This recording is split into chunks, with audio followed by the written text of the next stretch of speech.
Alrighty, welcome on into the Central Committee stream with your host Mike from PA. We are live once again. It is December 1st, 2025. Welcome on in to the Central Committee stream. What a morning. I ask you, what the fuck is even going on? What the fuck is even going on? It's like all of the compromises, all of the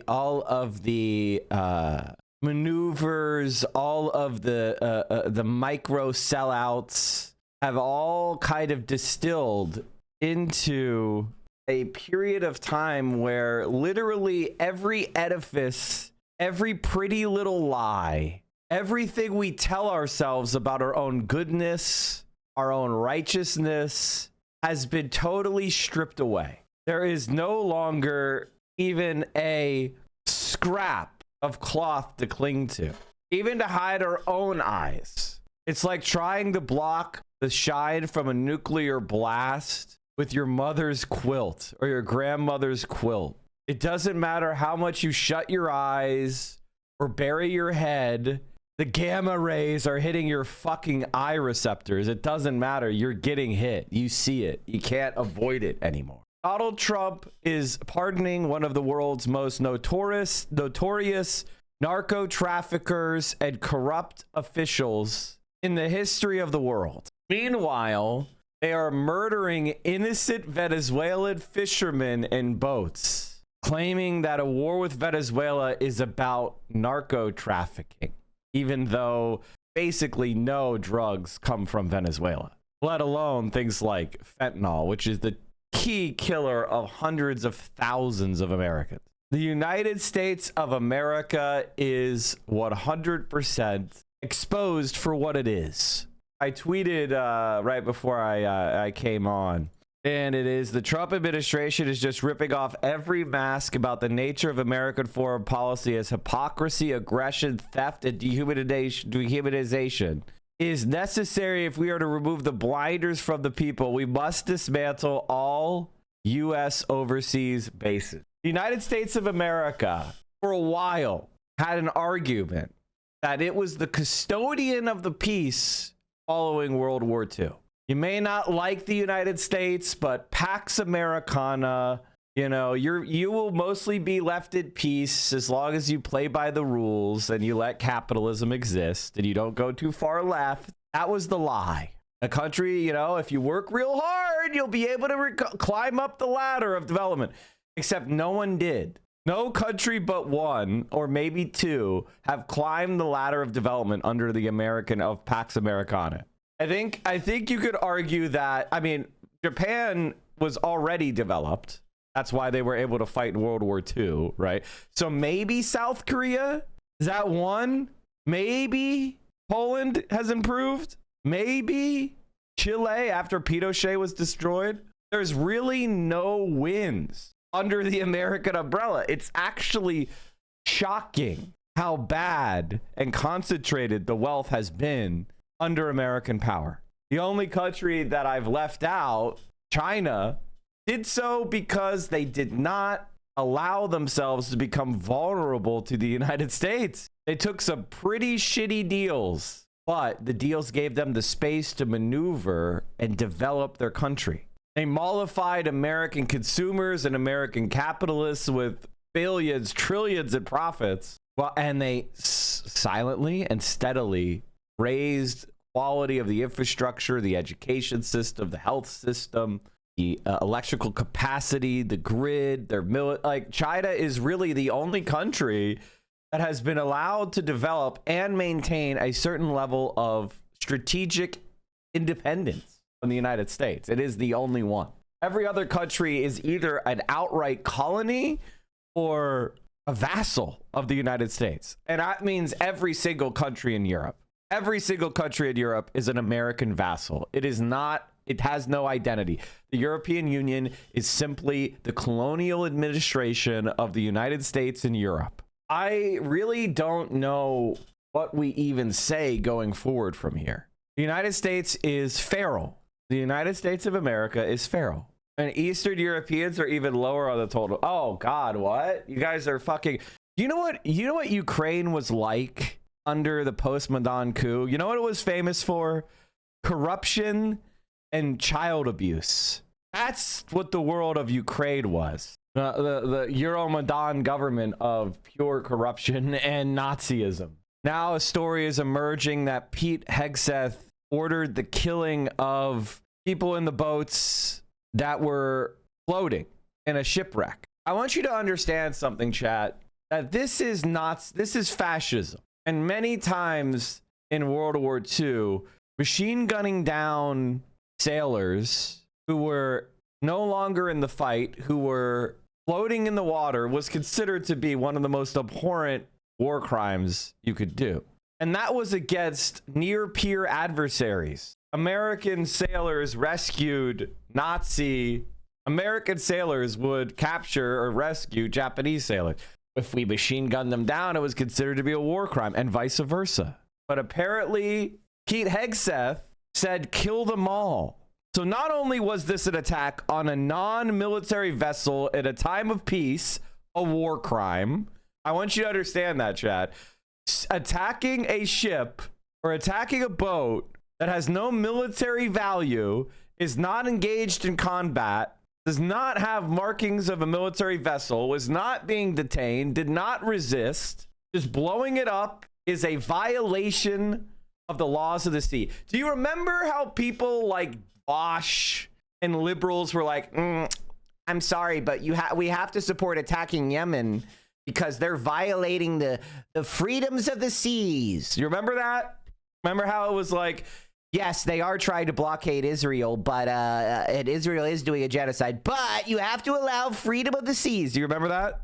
Has that been memory hold from all of you? Do you remember when Bosch argued in favor of attacking the Yemeni?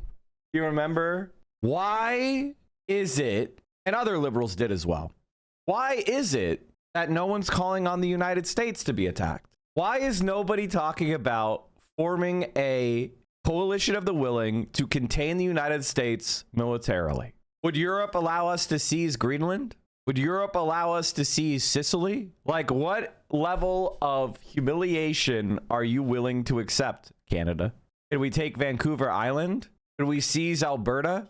This is a question I asked because the United States of America is quite simply a rogue state, and it won't stop until it is stopped. And consequences, I think a lot of what's going on is that every single member of the so-called Western world has been an American puppet since 1945. And all the ones that weren't got themselves shot or they drowned. Like a narcissistic crash out, narcissists don't stop. Oh, they will stop.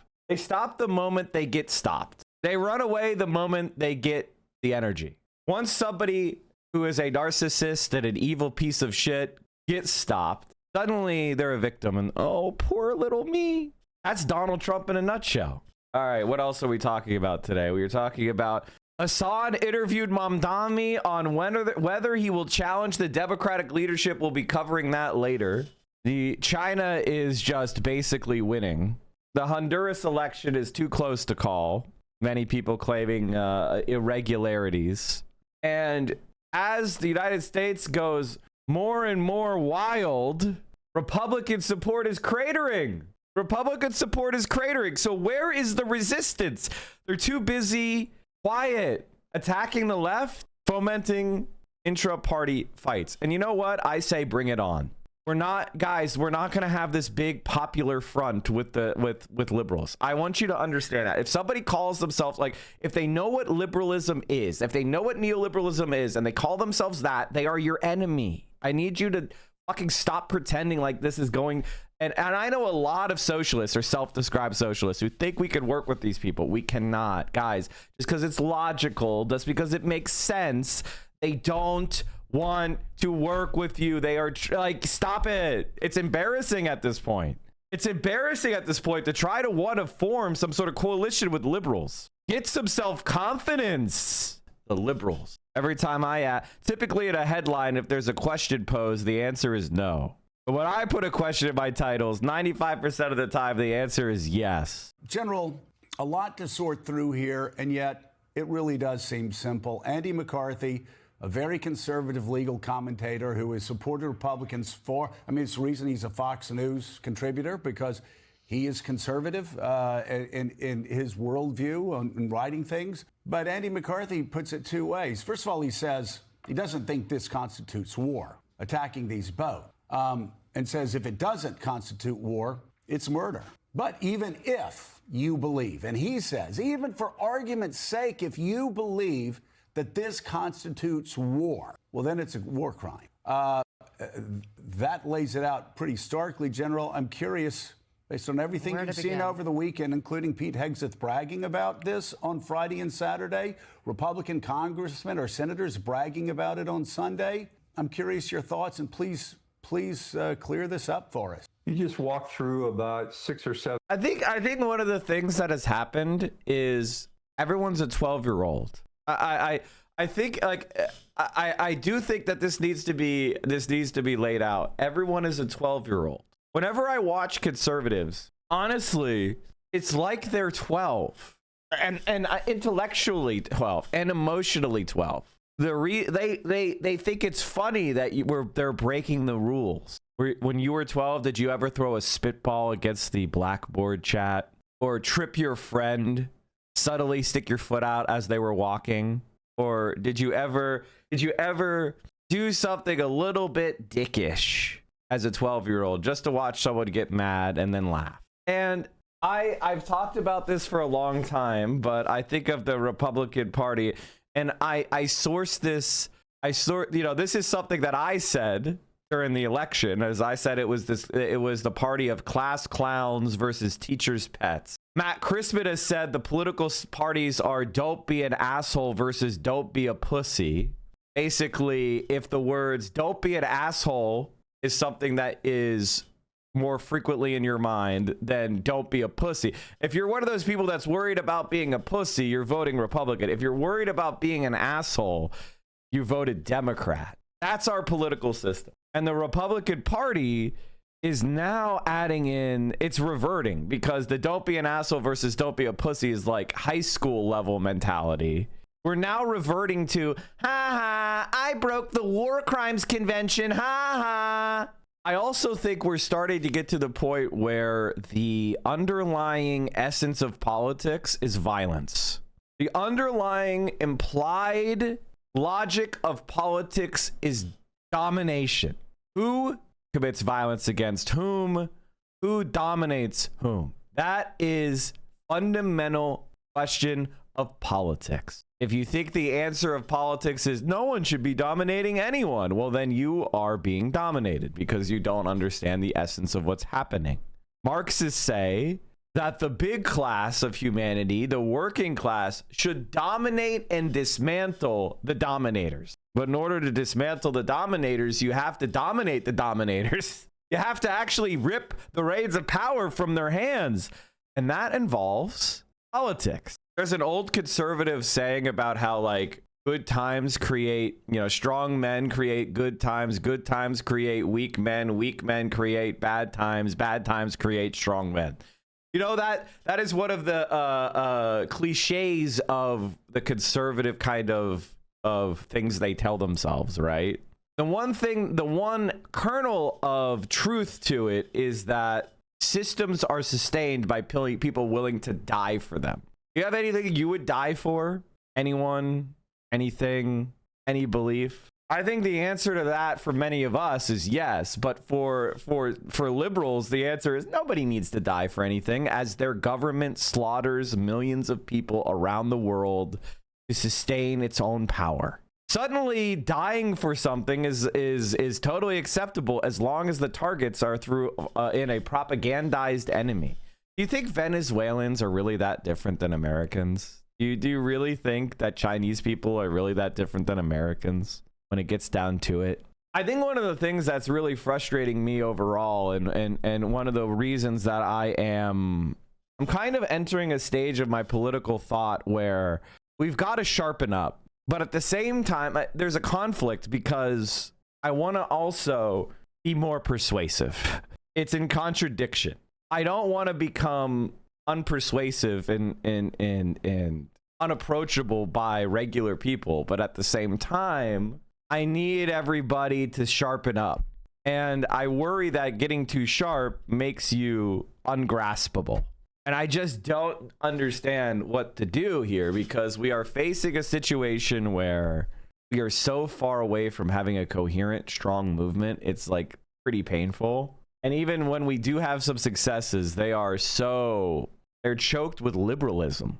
And I mean that in the sense of like proud, honest, where it's like, well, we just need to tell people that we just need to get the rich and sit them down and go like, hey guys, don't you know that people are dying? You pay a little bit more taxes so people stop dying. And the rich are going to go, oh gosh, you're right. Sorry about that. You know what? I didn't need the 250 billion. Take 50 billion and house the homeless. I remember when there was like a period of 6 to 9 months where everybody was yelling at Elon Musk and telling him, you could end world hunger instead of buying Twitter. Why don't you end world hunger instead of buying Twitter? And he was like, somebody send me a plan. You guys remember this? So send me a plan. And then he got all sorts of plans from like the food program and UNICEF. And then nothing happened. I think about that a lot, actually. I think about that moment a lot because it happened in front of everybody. There's no more, but yet people pretend like it's not how they are. Like every single billionaire, every single one from Oprah to Bezos understands that their wealth is predicated on human misery, and yet they ask for more. I want you to understand that. I want to give you an analogy that you can sit with. I want you to imagine that you're at home, it's Thanksgiving, you're with friends and family, and your best friend wanders in with sunken cheeks, hollow eyes, and you can see their ribs through their tattered shirt. And you're on your third plate, and I want you to imagine that you say, fuck you, I cooked, and then you just throw it in the trash, and you post an armed guard next to the trash can. That is our world. I don't know how, and yet there are so many people that just go along with it, and it's fucking maddening. It's shocking. One of the things that separates our era from previous eras is that anarchists in the past used to kill rich people a lot.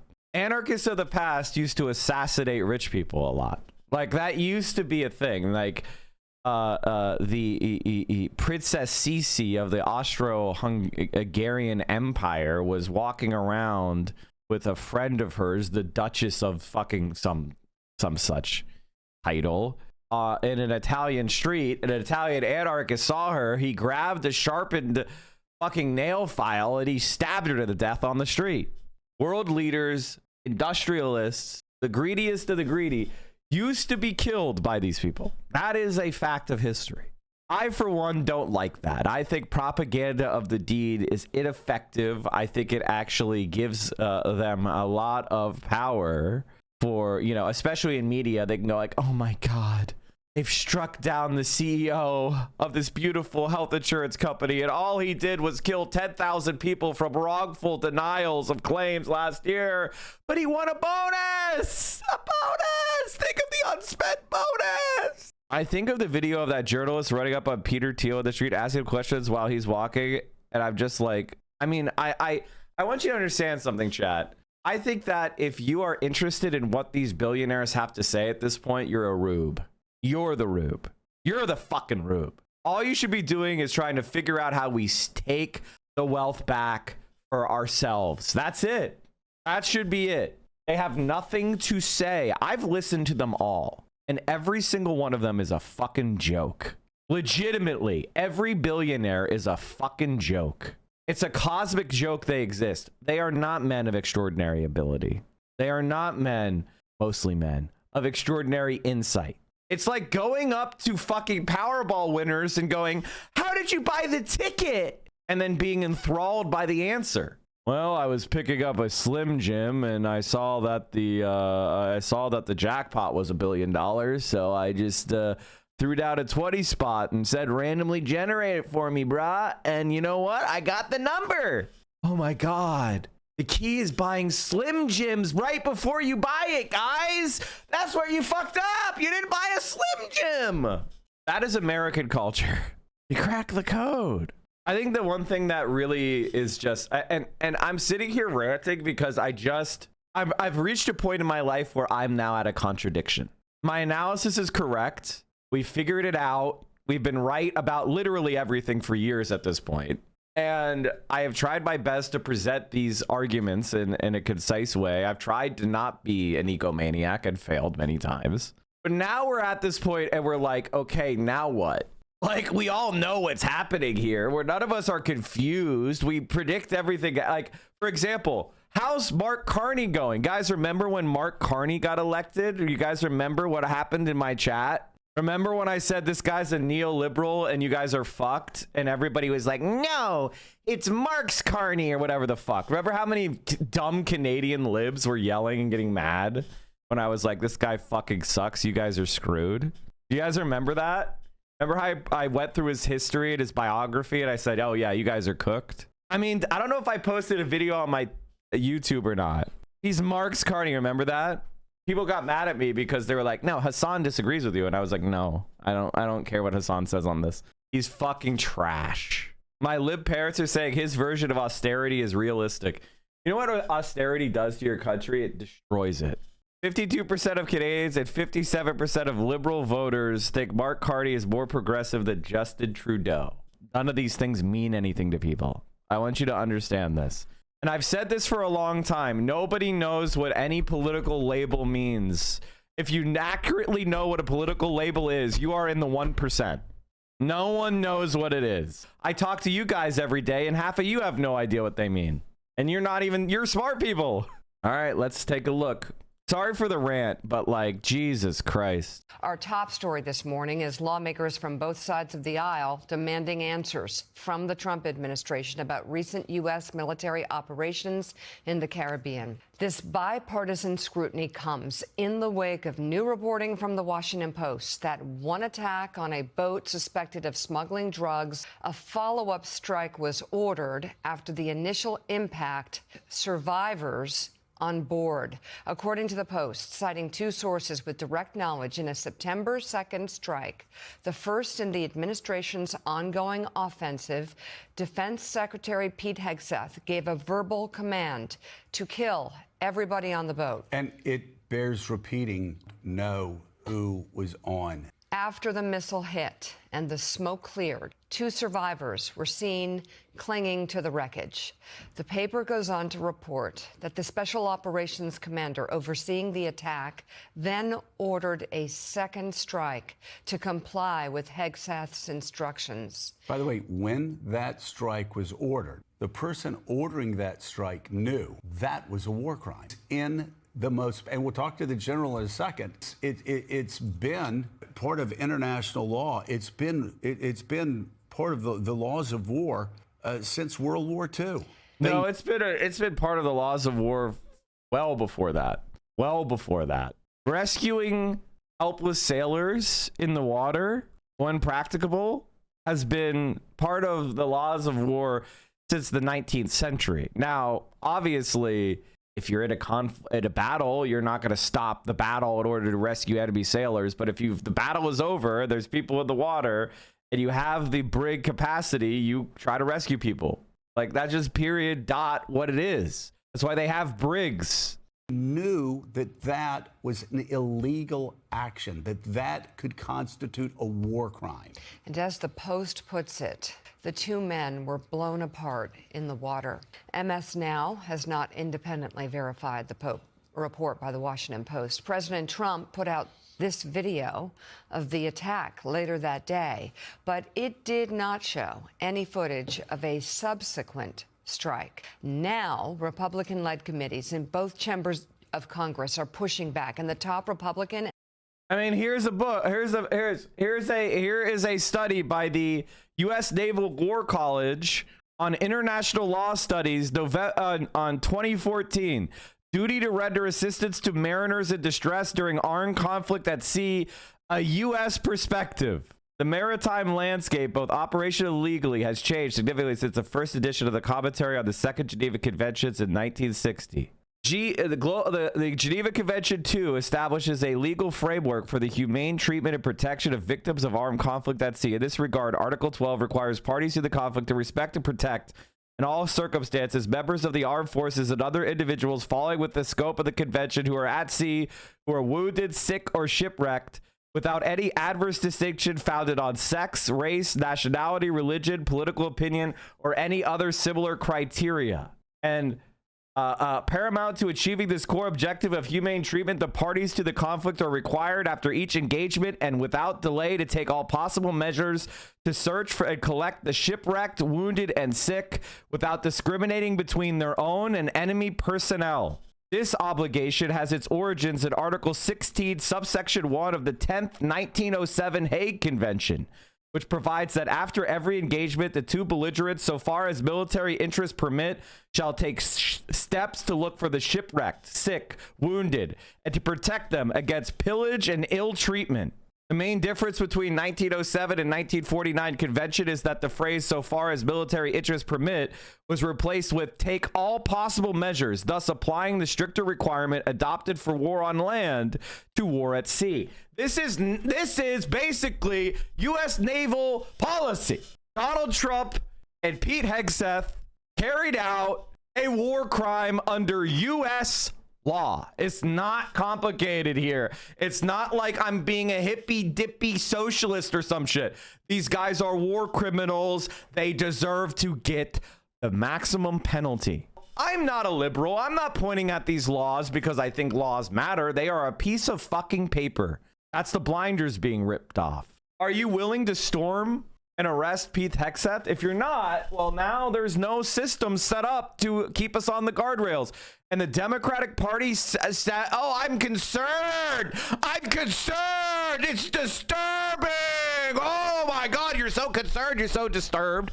Are you starting to call for his removal from office? Are you starting to call unions to go on general strikes? I guess not. These human beings don't matter. I don't think there's literally anything Trump could do that will make the Democrats act like an opposition.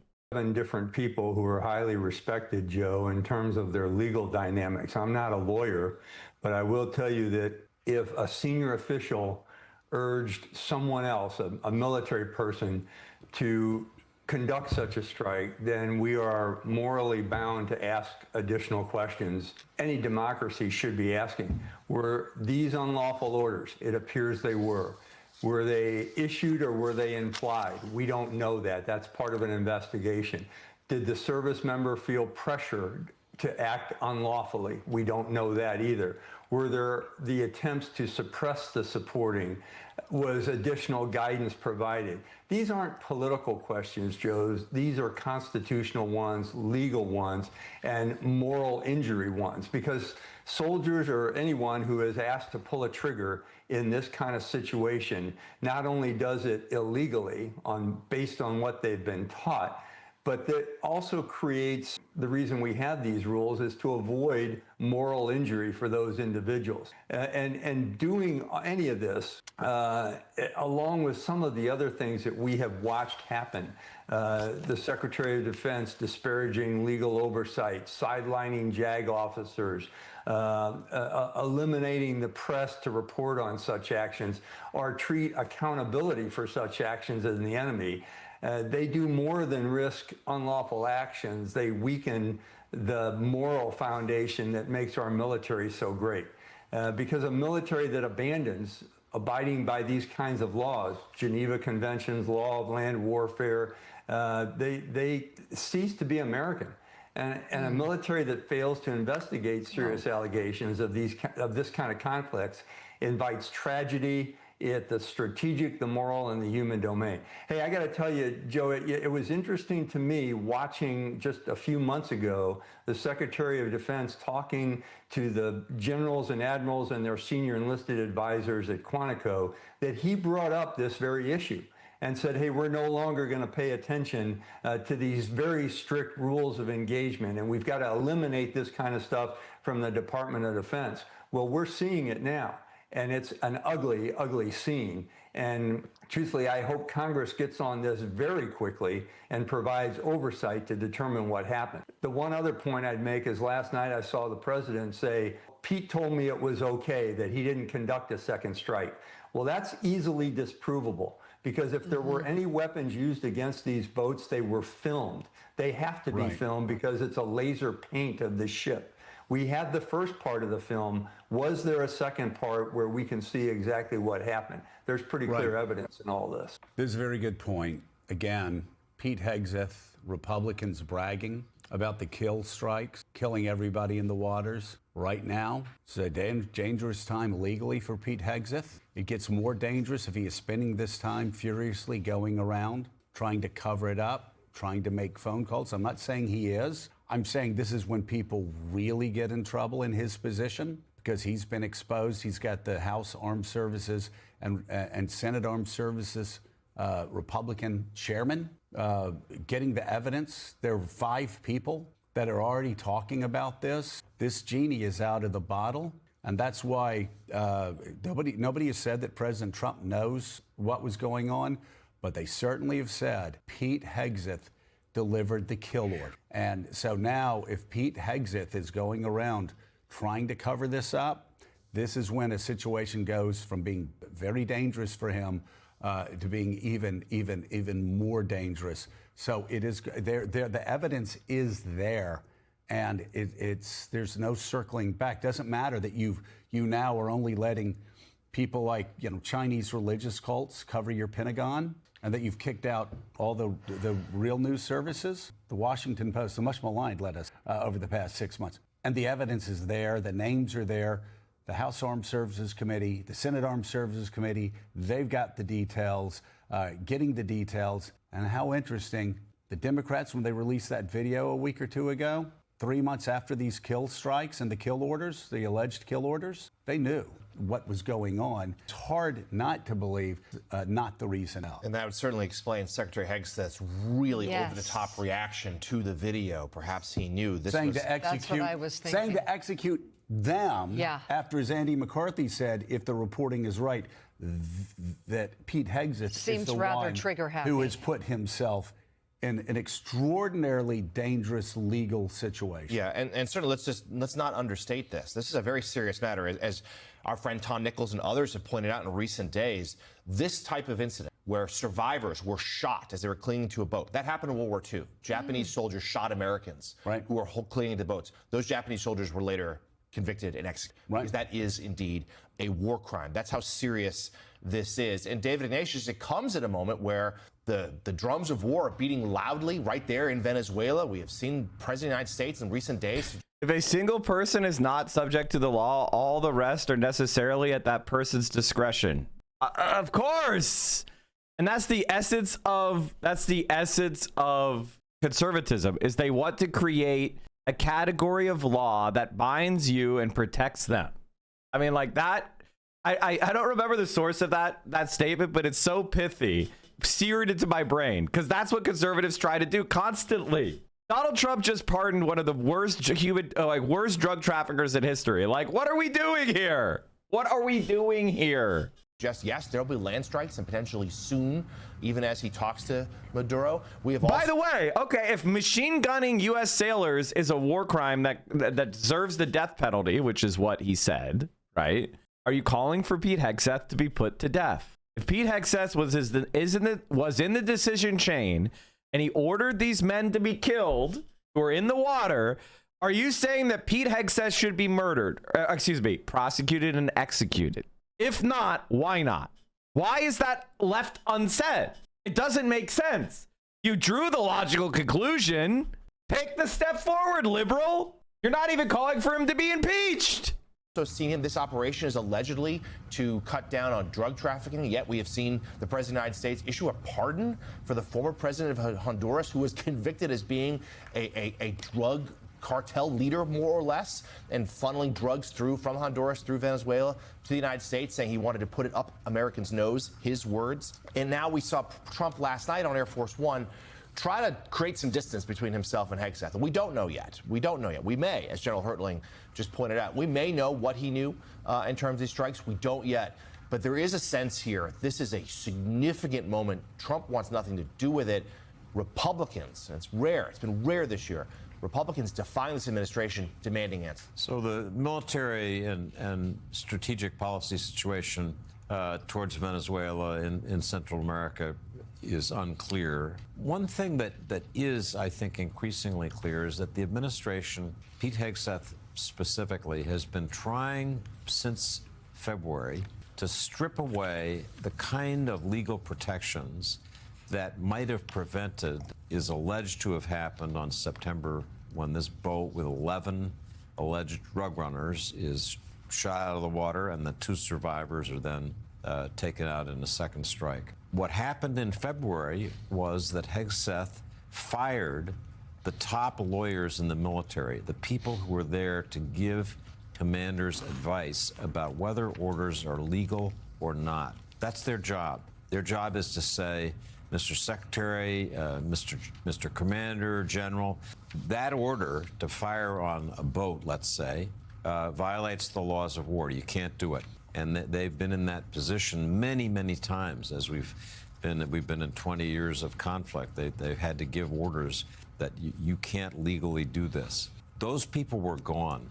And it's very telling that the statement that you read earlier, the one that was so direct, that said this is what happened if the facts in the Washington Post are right, was either a war crime or it was murder, came from Judge Advocate General's, former Judge Advocate General's working group. These are the people who got fired, and they're now speaking out. They're saying what they would say if they had an opportunity to counsel commanders. Now, a final point. This makes us understand better why a series of former military officers, led by Senator Mark Kelly, Representative Jason Crow, Senator Alyssa Slotkin, and others, made a point of giving military officers advice. You don't have to follow illegal orders. In fact, you have a responsibility not to follow illegal orders. And here we see exactly why that's so. Because if you do follow an illegal order, you may end up being guilty of war crime or murder. That's why those people spoke out and then were attacked for it by the president, who called it treason to have suggested that you ought to get legal advice. And by similar comments from Secretary Hegseth. So these pieces, I think, do begin to tie themselves together. And it's clear now, with a bipartisan investigation in Congress, we're going to begin to get some answers. And of course, accusing these people of senators talking about their hanging for simply going back and saying you don't have to illegal orders. Have you held responsible as, again, Republicans are saying, not left-wingers, Republicans, that would have you, in the end, found guilty for war crimes or murder? As Andy McCarthy of Fox News said, Jack Goldsmith of the Bush administration said. I want to bring in right now former senior government official, that's a bit of an understatement, Morton Halperin. Dr. Halperin worked for the Johnson, Nixon, and Obama administrations, and Dr. Halperin also early on in the Clinton administration, you were very much engaged in questions regarding the interdiction of drug boats. Since you have spent a lifetime being an expert on where international law, human rights, and the Pentagon come together, please give us your take on what we've seen over the past 3 days. Well, I think what you've been hearing from everybody is the same thing. Either it's, there's a war going on, which I think there is not. But if there's a war going on, this is a war crime. You can't shoot people who have surrendered or who have rendered inoperative or who are threatened to be drowned. So if there's a war going on, we have committed a war crime.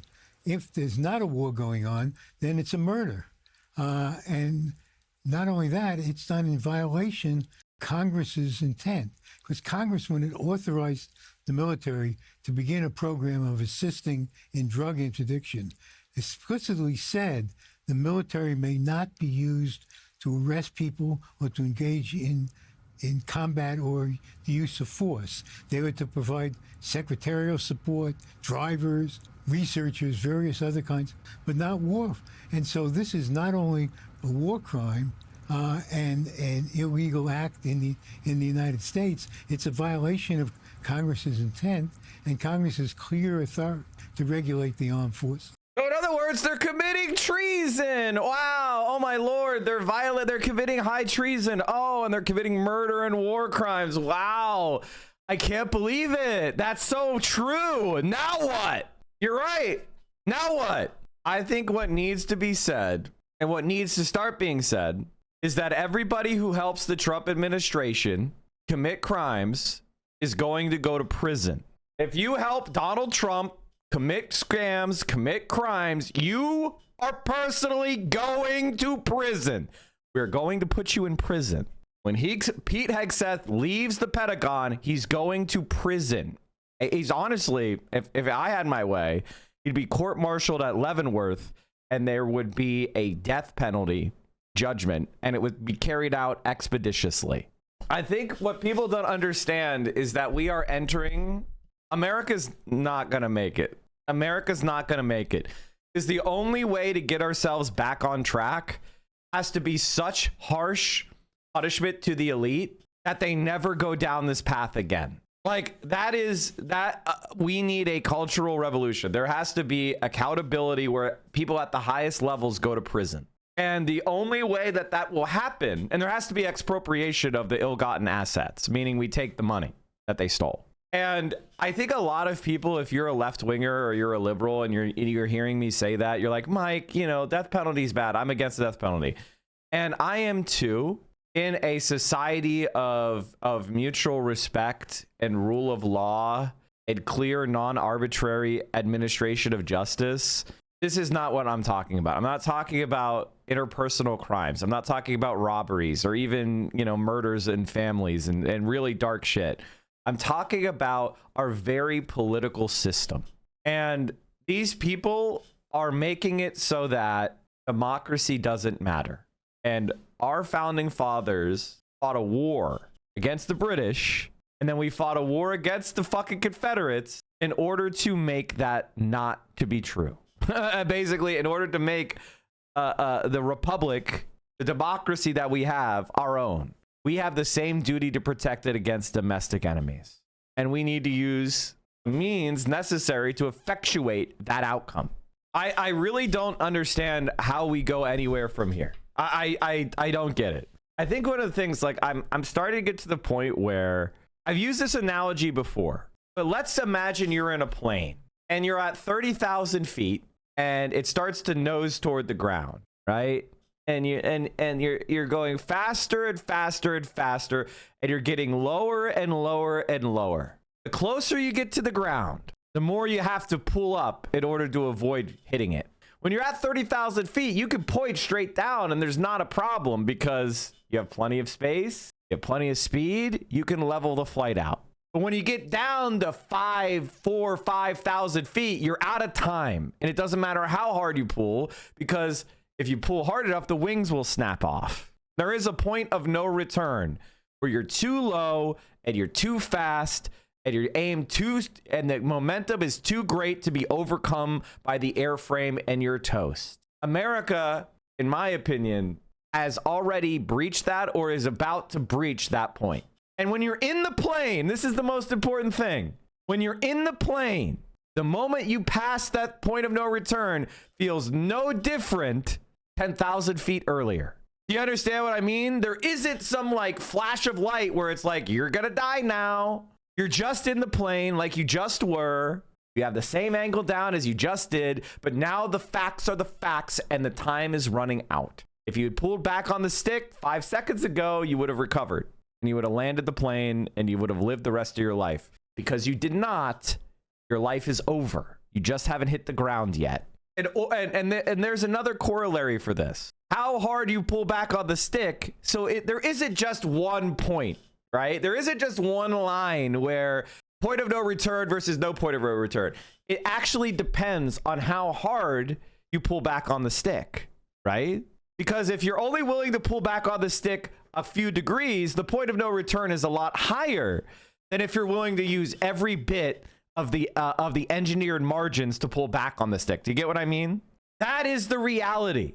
Because we're so much lower than we were 8 years ago, in order to recover, we have to fly more radically. We have to pull back on the stick. We got to experience a lot of G's. I don't know how much you guys know about aviation, but a feeling of gravity pushing down on you. I don't know what to do. I really don't. I've been here for over 7 years. I've been doing politics for over 12 and a half years now. And I've seen this coming. I remember when Donald Trump, I called in a Majority Report in 2015, and I was like, I think Donald Trump could win. I had a conversation with Michael Brooks. I've never been able to find it. I had a conversation with Michael Brooks in 2015, and I was like, I think Donald Trump can win. Based on the door knocking I've done, this is before anybody even knew who I was. I said, I think Donald Trump can win this. I also had this conversation. It was so funny with a poli-sci PhD student where I was like, Donald Trump is a fascist. And they were like, actually, he's not a fascist because, and they had their own bespoke definition of fascism. And I was like, all right, call it crypto-fascism, call it post-fascism. Yes, it's not 1930 Germany, okay? It's not in Italy, whatever. But it is the same type of stuff. You could call it post-Buchananite, post-fascism. How about that? Does that work for you? I live in Green Bay, Wisconsin. Bro, there's no left out here. Most people are libs, and they aren't going to do shit. Oh, I know. I mean, most DSA members are libs. Like, let's not even... Like, you go into a DSA meeting, and, there's 9 people that are fucking doing woke scold bullshit that waste your fucking life. And you're like, oh, Jesus Christ. It's just there's so few people that are even willing to say, hey, we need radical change, that I'm like fucking willing to tolerate it just so I'm out of desperation. This is David Ignatius in Washington. I just wanted to jump in and ask you a question. Sure. What's the effect of this kind of activity on individual officers and soldiers in the U.S. military who have to make these life and death decisions every day? What do they think when they read the same headlines that you and I are? Well, they think they have to begin, I hope they think that they begin to have to asking themselves, is this a lawful order? And if it's not a lawful order, saying they will not carry it out. That's a very heavy responsibility to put on a serving military officer to make that decision. But I think they are obliged to do it by their oath of office and by the Constitution. But we should not be putting them in that position. It's the Congress's responsibility now to stop the president from doing this by making clear in the appropriations that it passes, the military cannot be used for combat operations against drug control matters, investigating who gave these orders, and then considering impeachment of anybody who ordered military operations in violation of U.S. laws and in violations of international law. Good control. Thank you for the 5 tier 1s. I think one of the things that really says everything about our society is that the guy they bring on is a fucking rotting fossil. Morton Halpern, whose son became a major media figure, by the way. Our top story this morning is lawmakers from both sides of the aisle demanding answers from the Trump. Okay, this is the same video we watched. Okay, I don't know why. Like, what the fuck's happening? Welcome back this morning. New promises. By the way, the fact that they keep bringing these same warmonger guys on here to call it a war crime, and then what? They're gonna say, yeah, we should invade Venezuela. You got to support our troops. I think that if you're saying even one word in favor of overturning Venezuela, you are an enemy of the people of the United States of America. If you are offering even one word in support of regime change in Venezuela, you are an enemy of the American people. You're my enemy, and you're the enemy of humanity, quite frankly. You are a dumb, worthless sack of shit. Bipartisan congressional investigations into the Trump administration strikes on alleged drug boats. A bombshell report from the Washington Post alleges Defense Secretary Pete Hegseth ordered everyone on board a suspected drug boat be killed in September, and that as 2 people clung to the wreckage, a second strike was conducted to comply with the order. This is according to unnamed sources familiar with the operations. Some members of Congress say that could be tantamount to a war crime. Hegseth has denied the report outright, and President Trump says he believes him. I don't know that happened. And Pete said he did not want them. He didn't even know what people were talking about. So we'll look into it. But no, I wouldn't have wanted that, not a second strike. I don't know. I'm going to find out about it. But Pete said he did not order the death of those two men. MS Now senior Capitol Hill correspondent and host of Way Too Early, Ali Vitale, joins us. Also with us, retired commander of the U.S. Army Europe, Lieutenant General Mark Hertling. Ali, what are you hearing from lawmakers in reaction to this latest reporting about Hegseth? Well, the condemnation is not bipartisan, at least not yet, but the concern certainly is. And I think that's a rarity in this Washington, where you've seen Republicans especially really fall in line with the White House. So even as you have the president out there defending the head of the Pentagon, you also have members of Congress in bipartisan fashion saying not only are they concerned, but they want to investigate and they want to learn more. Listen to just a few of the lawmakers as they took to the Sunday shows this weekend, Anna. What we're doing down there does not adhere to any law that we've had. But what Trump and Hegseth are saying is, law doesn't apply to us. We can do whatever we want. Obviously, if that occurred, that would be very serious, and I agree that would be an illegal act. If what has been reported is accurate, I've got serious concerns about anybody in that chain of command stepping over a line that they should never step over. Going after survivors in the water is clearly not lawful. And I think what's important here, Anna, is the concern is renewed, certainly, in light of the Washington Post reporting that you... I mean, by the way, Chad, all of this shit that's happening, all these illegal crimes, all this criminal behavior, it's happening because, ladies and gentlemen, I'm going to help you figure it out. It's because Barack Obama legalized it. I want you to understand that the reason why all this is happening is because there was a war on terror started by the Bush administration. He was thrown out of office. And then instead of Barack Obama saying, okay, we're going to end the war in Iraq, we're going to end the war in Afghanistan, they killed bin Laden. That would have been the perfect time to say, it's time to bring all the troops home and declare the war on terrorism won. We killed them. Yay, everybody. Bring them all home. Close Guantanamo Bay. Pull out American troops. Instead, Obama went on a drone machine. He started drone striking YouTubers, and he set up a legal process. Well, now Donald Trump says, okay, we don't need that legal process. Throw all those lawyers in the trash. But we have the turnkey fascism drone strike program. Thanks, Obama. Obama set the precedent to execute Americans without a trial. The SCOTUS said that due process was the process of deciding to drone strike a person. That's a process. Yeah. Our country is lawless. Liberals are fascists at this point because they cannot stand in favor of what they're supposed to stand for. If you're a liberal, you're supposed to stand in favor of rule of law. It's one of the things they try to beat their chests about, right? Also, I gotta be honest, chat.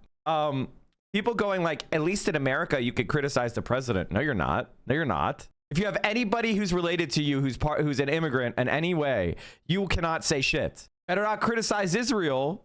You'll lose your fucking job. What do you mean I can say what I want in America? No, you fucking can't. They're deporting people right now because they criticized Israel. There is no freedom of speech in this country. What the fuck are you talking about?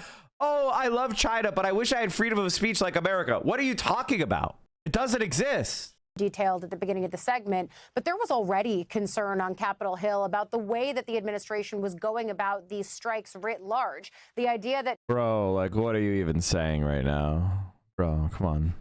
During the times that they actually had been briefed by the administration, members felt like they didn't get to meet with lawyers or hear the legal underpinnings that the administration was using to justify these strikes in the first place. So not only are there questions about if they should be doing these strikes, but now on top of it, this idea of a potential double tap, which of course runs afoul of the Geneva Convention and other things. General, it has been days since this Washington report came out. President Trump says he'll get to the truth. How hard should it be to find out what happened? It should not be hard at all, Anna. There's a film of the original strike. There has to be a film of the secondary strike because you always have those kind of cameras and painting with lasers for any time a bomb hits. It's simply important to not only get Secretary Hegseth to testify before Congress, but also various other people. The individuals that were part of the Special Operations Command that were involved in this incident, the trigger pullers, Admiral Halsey, who, as you know, put in his retirement paper after disagreements with the administration, his lawyer, who was evidently, by reports, pushed to the side by the civilian lawyers within DOD. These would all be individuals who could testify as to what happened. Truthfully, as Ali just said, this situation is so grave, not because partisan politics, but because it suggests senior civilian leaders may have urged action that violated the law of armed conflict, basic proportionality, and a longstanding commitment from the United States to minimize harm to defenseless civilians. And defenseless civilians. And most importantly, from my perspective, it places service members who must refuse illegal or unlawful orders in an impossible position because they're caught between their legal obligation, their moral conscience, which hasn't been discussed all that much, and the pressure of civilian authority. Secretary Hegseth does say that all the current operations are lawful under both U.S. Wow, he just says it. Wow, thanks, guys. Thanks for your fucking analysis. Wow, Pete Hegseth says it's legal. I guess it's legal now. Thank you. That's what I needed. Thanks so much. I need, amazing. Law and have been approved by the best military and civilian lawyers. General, what are the laws governing strikes like this? Well, you know, when you're talking about striking against someone who's wounded and clinging to debris, that's an individual that's termed, there's a formal term for it. It's called hors de combat. It's out, he or she is outside the fight, protected under the Geneva Convention. And deliberately targeting such a person isn't a tactical decision, it's a war crime by the Geneva Convention, the laws of land warfare, and the UN Charter. If a senior official urged this kind of strike, then we are morally bound to ask the most serious questions any democracy can ask, and that should be done by members of Congress, because we're seeing, you know, both the president and the secretary saying, hey, everything's okay here, nothing to see here. These are unlawful orders issued or implied. Retired Lieutenant General Mark Hertling, Ali Vitale. More to come on this story. Thank you both for joining us. I want to get right to the White House scene as Betsy Klein is live there this morning. Clearly, thank you, Comrade Nimska. Wait, are the 35% off discounts expiring? When does the 35% off discount expire? Because I didn't stream during the weekend. So when does that expire? 1 hour left? How come all of you know and none of you are gifting? What the fuck? It's like, oh, it's 1 hour, Mike. Then you fucking gift. Hammond Fist with the... Now we're talking. Now we're talking. Now we're talking. Yes. I'm poor and unemployed, then save your money and just ask for a gift. Chad, I have a question for you. Do you guys think I should comment on the Hasan crash out, or should I just let it go? Because like part of me is like, I think that the worst thing that's happened in our communities is that there's been this proliferation of an incentive to do these call outs of Hasan that are baseless. It wasn't a crash out. I'm sorry, it's being called a crash out, but basically he went after a chatter for calling him a white supremacist because he made a joke about how he wants all white supremacists to move in the one town. And I just want to say this. If you are a person who thinks that what we need in this moment is for me or Hasan to be stopped, to be told that we're white supremacists or racists or whatever, you've lost the plot. You've lost the plot. I think one of the worst things about being me, like legitimately one of the worst things about being me, is the people who consider themselves leftists, who have never interacted with me in a substantive way or watched my content, saying that they know that I'm a transphobic, racist, class reductionist, etc. And they go around and spread it. And they've never engaged with me 100 at all, ever. And that is by far and away the weirdest thing about being an online leftist. Is you will get that shit, and then you'll go to the person and be like, what are you talking about? And they'll have nothing to say. But they'll go around and say this shit. You guys need to stop. You really need to stop. It gets to a broader issue that might be worth covering about being too hypocritical is bad. Hypercritical is bad for the movement. Oh, yes. First of all, listen, I do not want us to be doing shit that's bad. Like I've been saying, I'll give you an example of something that I don't like that I've been doing. I've been saying pussy and bitch lately. I've been saying those things have like creeped back into my life. I used to not say them ever, but I've been saying pussy and bitch too much lately. And I was like, you know what? I don't like that I've been doing that. It's nobody called me out. Nobody said that to me about, Mike, you're being misogynistic, blah, blah, blah. You need to stop. I, myself, realized, you know, I've been saying that too much lately. I need to stop. I don't like that. It is kind of misogynistic. And so this is called self-criticism. I don't need you to tell me, Mike, you're a misogynist. Mike, you're this or that. I can see what I'm doing. Go, you know what? I don't like that. I shouldn't be doing that. I don't like the vibes. That's bad vibes. Someone needs to tell Hasan about how a group around Marxism is talking about him. I mean, I think the one thing I will say is that I think Hasan thinks that there are people that are actually on his side who are not. And I think a lot of people have been fooled. There's a group of people that are not really Hasan supporters who are streamers, and they try to, and they're left wing, even though they never really talk about anything substantive ever. I've never seen them talk about anything substantive ever that wasn't basically talking about how Hasan is white or something like that. And he thinks they're on his side, but they're really not. They're desperate. They like to get attention by calling him a racist, a sexist, a transphobe, a misogynist. And I just don't think he should reward that anymore. I gotta be honest with you, chat. We gotta like, he's not white. Like, Hasan is not white. If you are calling Hasan white, you're a fucking racist. You know, like, he calls himself white because he's talking about passing privilege in California. He is not white in America. Okay? He has passing privilege in California. That's not white. Now, he can call himself white all he wants. That's him. If you're a white person and you call Hasan white, you're a fucking racist. I'm dead serious. I'm dead serious. Like, shut the fuck up, you white fucks. Jesus Christ. Reality check. If anyone is hyper focused on whether or not someone like Hasan is white, their record a waste of time. Yes, they legitimately, like, I like to have academic style conversations about whiteness and around gender and these kind of things. And I want you guys to, and I want us to be able to have these conversations. But unfortunately, I don't know that they're appropriate for streaming anymore. I think I'm like actually getting to the point where I realize that you guys don't have the, like, most of the people that use these terms do not have the academic background to use them correctly and accurately. And they use them for interpersonal advantage as a way of getting like leverage over people out of fear that they're going to be labeled some sort of bigot, as opposed to trying to understand how whiteness is complex, the interplay between self-identity and the identity that society places upon you, and, like, you know, having nuanced conversations about colorism and how we can work to build a society that's more just. No, what's happening is grifters are using it to try to get interpersonal advantage as they claim the title as woker, and they go around and like, I'm calling this guy out for his problematic blah, and that's their entire content. And it's like, bro, we don't need that. Like, I'm sorry, we don't need that on this website. Like, we don't. Go back to, like, you know, it's giving teenager. It's giving teenager. And I'm not saying that we don't ever fuck up. I'm not saying that we never do anything that's offensive. That's wrong. We do. But we also need to, like, be good vibes and fun to be around. And this is what this place is. This is going to be the good vibes place.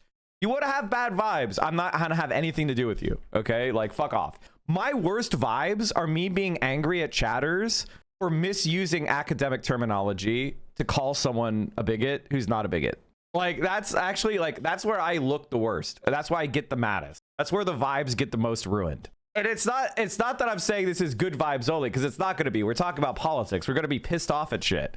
But what ruins my vibes and the vibes of the chat is when we're in these civil wars where people are labeling people racist and sexist off of bullshit, and they feel like they have to object. And then you have to walk this minefield of, like, objecting while also, you know, not trying to be caught out saying something that could be misinterpreted and spread. It's actually fucking garbage. Oh, God, please. Please, thank you. We really need to do, oh God, it's so true. The liberal, the ultra left pipeline. Oh God, yes, this is so true. I don't know who Patrick is, but the liberal to ultra left pipeline is fucking annoying as fuck. Holy shit. Holy shit. Okay. Anyway, chat, let me thank all this. We have a massive hype trade happening for the next hour. If you buy 5 gifted subs or more, they are 35% off. This is the Black Friday Cyber Monday special for Twitch streamers. So if you enjoy the content, please consider supporting it by subscribing right now. I'm black from the South and thought my seeing Hasan that way might be poor form. At best, he would be classified as racially ambiguous and the rest just dismissed. He would be clearly ethnic. Look at his reception during the New York campaign. Yes, his name is Hasan. It's a visibly Muslim name. Like, God, like if you think Hasan is treated like a white man, you're fucking nuts. You're legitimately nuts. Now, maybe in California, he's given a lot of passing privilege because California is majority non-white. So it may be, you know, he is considered to be white most of the time in California, right? But if you are talking about America, you're fucking nuts. And the reason why I say that is because there is a genocide happening against Muslim people right now. I'm sorry, but if you're like, give me a fucking break. There is not racial privilege for Muslim people right now. Please stop. Wait, when is Hasan interviewing Mamdani again? Oh, we're going to be watching the Hasan interview of Mamdani in a little bit. Don't worry. It's an important conversation that I want to watch. Any advice of falling off a roof at Arc Raiders? I didn't fall. I missed a jump. Which led to me falling. But I did finish 10th in my bracket, chat. I finished 10th in my bracket, which is the double promotion. I finished 10th by 400 points. What do promotions get you? Meaningless shit. It doesn't matter. It's just dopamine. It's just dumb. It's dumb shit that I'll forget I even have in like a year. Who gives a fuck? Jules Ver, thank you for the 10 tier ones. Bobby Wowzow, thank you for the 20. Evan Devs, thank you for the 5. Let's start from the beginning of this. Let me scroll up. All right. Thank you guys, gals, non-binary pals for all this. The reason why I'm talking to you guys like this is it's not because I'm like the judge of whiteness or that I don't think white privilege exists or anything. It's just the way Hasan is treated, it bothers me. The way Hasan is treated, the way that Caroline is treated, the way that Denims is treated. Like, we recently had some of these people say that Caroline is white passing. She was just called a CCP spy to the entire internet. Honeypot. Does that sound like somebody who's getting white passing privilege? And they also even called Denims white passing. That's that wrecker circle I'm talking to you guys about. It's fucking insane. And we need to distance ourselves. Like, so if you're fucking with that, I'm out. That's racist. I'm sorry. That's so fucking racist. If you don't have a massive apology video posted and you said something like that, you're a fucking racist. Remember in 2015 when woke scolds made so many people right-wingers? What are you talking about? That was Hillary Clinton's entire plan, and they're doing it again. Dead Guy Drives, thank you for the 5 tier 1s. Red Edge Planet, thank you for the 5. Dude Control, thank you for the 5. Jerk Store, thank you for the 5. Anonymous Gifter, thank you for the 10. Hammond Fist, thank you for the 50. Clear Games, thank you for the 25. Finvar, thank you for the 5. Tallyhue, thanks for the 50. Joey Keyboard, thank you for the 10. Rod Richard, thank you for the 5. Pale Horse, thank you for the 5. The 3-Legged Dog, thank you for the 5. Richie, thank you for the 10 gifted. Maple Takes, you are the best, sir. Thank you for the 5. Good luck with that DP shit. We need to have you on soon. Open Presents, thank you for the 25 gifties. Fresh Bison, thank you for the 5. Evan Devs, thank you for the 5. Bobby Wowzow, thank you for the 20. Jules Verne, thank you for the 10. You're the best. You honestly sent me some of the best links. Thank you, man. French Juane Homeninor. I don't know how to say your name. I'm sorry. It's been so long. Thank you for the 10 gifted subs. And Coolest Chiba, thank you for the 10. Hell yeah, chat. We have 15 seconds left on the hype train. We are level 17. Top sub gifter, top bit donor. Get the hype train conductor badge. We need... Oh my God. We reached level 18 because of Buns of Steel and Aberrator. Holy... I'm going to bring on Maple Takes. Don't you worry. I'm bringing on Maple Takes. It might be just because I'm younger than you, but I think for younger generations, the label of white has expanded to include more people than before, similar to how Italians and Polish are now white. Yeah, you're wrong. That's the thing, though. Like, you're wrong, though. Like, whatever's going on in your head is not an analysis of society, right? Tallyhue, thank you for the 10 tier 1s. And Black Gusuku, thank you for the 10. And the reason why you're wrong, and I'm using the term wrong, which is probably really uncomfortable for some of you people who are very woke, that I would declare something to be wrong and not wrong from one perspective or another. No, the reason why you're wrong is because you're using the terms wrong. And what I mean by that is, if you are in a situation interpersonally where Hasan is getting color privilege, that's not the same thing as him being considered white. Do you understand the difference? And the reason why I'm talking to you guys about this is because a lot of people posture as if they've done the reading and they haven't. They just go off of whatever. They just make some comment that's the form of an argument without actually understanding what the fuck they're saying. And I think one of the things that's really frustrating is a lot of white people pretend to be progressive by trading on this shit. You're like, half the people I'm talking about are white, and they're talking about Hasan being white passing. That's fucking outrageous. Like, that's outrageous. That's insane. And if you go into hate places, if you go into right-wing places, if you go into like LSF, for example, the idea that Hasan is white is bandied around constantly by fascists. So you've effectively allowed people to attack Hasan who are Nazis and far right wingers by pushing this idea. Just because Hasan has a nuanced understanding of race and he tries to be aware of his own privileges, you're helping use that against him. That needs to be fucking checked. Said that to you? Yes. Oh, what is this for? And they're like, we're looking for bomb residue. And I'm like, yeah. They've said that to you? Yes. All the time. Allah. That's why they do it. And wait, doesn't everyone go through that? You don't get checked for bomb residue every time you go through the fucking thing, the X-ray thing, where they just like rub your hands and they look for gunpowder and bomb residue. I'm not baiting. I literally thought. I mean, like, Hasan and I have the same arguments, right? Like, I have made very similar arguments to Hasan. In fact, on October 7th, I said that it is the right of an occupied people to resist. They have an untrammeled right to resist. I said that on October 7th. How many people go, Mike from PA, terrorist? The answer is no one does that. They say Mike from PA, class reductionist, racist, transphobe, or whatever the fuck. They don't call me a terrorist. They call Denham's a terrorist. They call Vio a terrorist. They call Hasan a terrorist. The Arab and Muslim people. If you're using the term white passing on them, you have lost the fucking plot. They called him Hamas Abi. Yeah, exactly. I was born and raised in Germany. I am a citizen and was never randomly chosen for an additional check. I mean, I've flown so many times. I've been additionally checked like 3 times. And all 3 of those times I was on a standby ticket. So I think they gave it to me because, you know, they wanted to inconvenience my ass because I was on a standby ticket. And they were like, well, we have to do random checks. Might as well do the standby ticket guy. But I never, other than that. So anyway, long story short, can we stop? Can we stop? Hasan is under attack from every angle, and I don't want it to come from us anymore. I think we need to stop. Can we put a moratorium on bad faith accusations about Hasan for 6 months? Can we just do that? Can we stop? Can we just stop? Can we stop going in and being like, you're actually a racist to Hasan for like 6 fucking months? Can we stop? I'm not going to stop criticizing his bad takes though.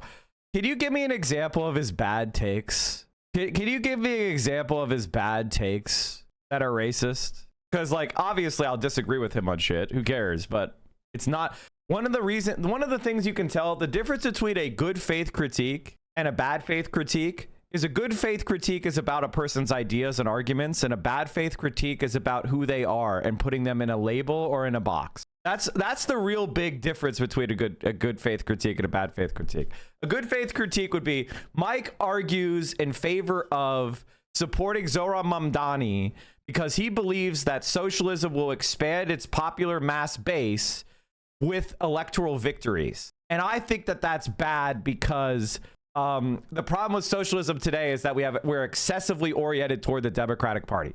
That would be a critique. That would be a good faith critique, a disagreement on substance, right? I have no problem with you saying that. In fact, I want you to give me those arguments. A bad faith critique would be Mike from PA is a class reductionist racist. I honestly watch way less Hasan than I used to because it's so much turned into drama shit against his best intention. I mostly just watch his guest segments now because it seems to die down for a couple hours. I don't think that's true at all. In fact, I think the main mistake that Hasan and I have made over the years is that we were not aggressive enough against bad faith shit. I think that's the biggest mistake that we made. I think the biggest mistake we made is we did not cultivate the political streaming space. That's also, I mean, I'm not big enough to do it myself, but like, I think that's the biggest mistake. I think that what Hasan should have, if I'm being honest, I think Hasan should have hosted a political panel or podcast with larger streamers years and years and years ago. where he was in charge of it, organizing it, and just had conversations about stuff in a Socratic way. I think that's what we should have done, but it is what it is, because the problem is that there isn't enough of a reward for being pro left wing, and in the logic of algorithms, if people are not rewarded for doing a thing, they're gonna stop doing the thing. That's just the way these websites work. I did read their logs before he crashed out. He should have timed them out. I wasn't there. Nah, I would have perma'd. And I think that it's good that he did. And I hope he permas more. I hope he permas those people more. That's my personal take. This is so insane. America deserved presents under the tree. Fuck it, I'm saying it. We're there to partner with them. It's happening. Like, we fucking totally brought it on ourselves, dude. Holy shit. We did. We fucking did. In a video game, whatever, hypothetically, politically, we fucking did, man. We did. Holy shit. Holy fucking shit. Look at the way that this Grinch is running his fucking mouth, justifying taking the town's presents right now. Like, how is anything I'm saying controversial? Like, we fucking been good boys and girls. Still to this day, Santa Claus literally went on national television and said, "Merry Christmas!"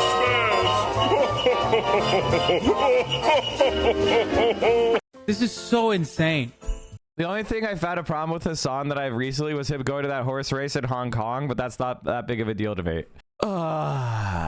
Listen, I understand when people are strongly against things like horse racing or eating meat or you know, leather clothing and shoes. Like, I get it. If that is something that you personally in your own moral code have come to find distasteful and you don't like it, I completely agree with your right to do that. And I think you should be able to make your arguments. That being said, if you want to live in a bubble where people are not participating in those kind of things at all, and you want to do this kind of like, this person's now bad, you're in a tiny subculture, and your opinion is not, I think you should be self-aware that your opinion is an extreme minority. And because you have an extreme minority position, it doesn't mean you're wrong. I'm not saying you're wrong, by the way. I'm just saying you should be self-aware that you are in an extreme minority and that your take is a fringe take. And that if you try to enforce your fringe take on the rest of us, we're just not going to go along with it. And you're now going to start to be antisocial. It doesn't mean that I don't want you to make your arguments or have your thoughts or have your beliefs. And I'm not saying you're wrong necessarily. Maybe you're just more advanced than us and we'll catch up to you in 30 years. But you should be self-aware that you have a fringe take. I'm self-aware that most of my takes are not the mainstream, right? Like, I know that. You should know that too. And I'm on a project to try to slowly shift people over years. You should get on that project. So you should study persuasion. You should study being pro-social. You should study, like, how do I make my arguments more appealing, right? How do I command ethos, pathos, and logos in order to change people's minds about something like racing horses? And so I'm with you. I'm not a big horse race fan. That's not really a thing that I like. However, if I found someone went to a horse race, it just, okay. Not really my cup of tea. Are the horses being treated humanely? That's what I want to know. But other minorities have fringe takes about their rights. They are already drowned out, so no. I think when we're talking about human beings versus animals, there is a distinction that is an important difference. Thoughts about personal taste, your diet, animals, these are of different types than human beings being oppressed. And I think trying to muddy the waters between the two is actually pretty evil and kind of fucked up. America deserved presents under the tree. Fuck it, I'm saying it. We're there to partner with. Beautiful. All right, chat. Let's get back. I'm sorry for the rant. I hope it wasn't too annoying to everybody. But also, if you found yourself strongly disagreeing with me and thinking, no, Mike, what we need is more asides where people call you and Hasan racist and sexist and transphobic and homophobic and white, I'm white. I am white. Personally, I would like to invite you to just leave now. Don't make me go through the pain of banning you, right? Just go ahead and leave now. And There's a reason why I speak like this. It's because I want to have this project be useful. I'm going to call you out if you deserve it. 100% agree. That's why I talked about earlier. I started this conversation by saying I've been saying bitch and pussy too much. I don't like that I was doing that. I'm going to try to work on not using those terms when I'm making fun of Andrew Tate or something, or Donald Trump. I want to not use those terms because they have misogynistic origins and it's not cool. And I don't like it. Now, I don't think that that means that I'm a big misogynist or anything. I just think in general, I don't like that I did that, and I don't like the vibes of that. Right? So we're gonna stop, you know? And that's my personal take. He may have misogynistic tendencies. Most men do. Most men, every man. We all grow up in a patriarchal system that needs to get deconstructed, but Hasan is not even the most misogynistic streamer in the space. Not even close. Gremlo, Cinesexism, Rhizome all partook and defended the harassment of VO. No one has spoken on this either. Only LB, Mike, and Denims. Why is Hasan getting the heat? Oh, because these very misogynistic streamers rile these chatters up to deflect from their own shit. I agree with you completely. I completely agree with you. And the other thing is, like, VO in particular was a target of Ethan Klein's harassment. That's the thing that's even more insane, is that VO, who's not a political streamer, she's just a very progressive person who likes us and is in our spaces because she agrees with us, but she makes her own content that is not about politics, roped in because she's friendly and supportive of these people, and she got all sorts of negative shit for it. And you're wondering why the left on Twitch is hurting or gets hurt, is because when people are just aligned with us politically, they eat a ration of shit, and then you motherfuckers harass them sexistly over dumb shit that's not even real. Like, VO ate a 30-day ban because of Ethan Klein. What did you guys do to help her? Not even one message of support for the people who then partook in a 3-month-long harassment campaign because of supposedly emotes being stolen. Like, give me a fucking break. And by the way, none of the emotes were stolen. Yeah, they are facing questions from both sides of the aisle about whether they potentially All right, back to the politics. A war crime. And this comes after our colleague Natasha Bertrand reported over the weekend that the U.S. military carried out a second on an alleged drug boat operating in the Caribbean on September 2nd after it was assessed that a strike did not. And by the way, chat, again, I've always said it's not that somebody acted in a way that was bad. It's the way they react when people say, hey, you're doing something wrong. And I think those people, you could pretty much definitively say they're not safe for women and femme people. And anybody who kind of tolerates them, I'm forever going to be like sus of. I'll be honest. Like, if you're okay with siding with like Ethan Klein's harassment campaign because of, I don't know, envy or what, like and you're going to do it misogynistically, you're forever going to be on my sus list. And I'll let people know. I mean, I'm not going to be shy. Anyone on board. Sources familiar with the matter say that when the initial... If you believe every man has misogynistic tendencies, then you have to understand that applies to white people and racism. So a POC chatter having a problem with a race joke is valid, but how does Hasan change if it's not called out? Hasan making a joke about how white supremacists should be isolated in a town is not a race joke. You're doing the fallacy of the ship of Theseus. And in fact, I kind of think that's a bannable question, because that question is so bad faith at its bones, and you know it is. So it's like, what are we doing here? What are we doing here?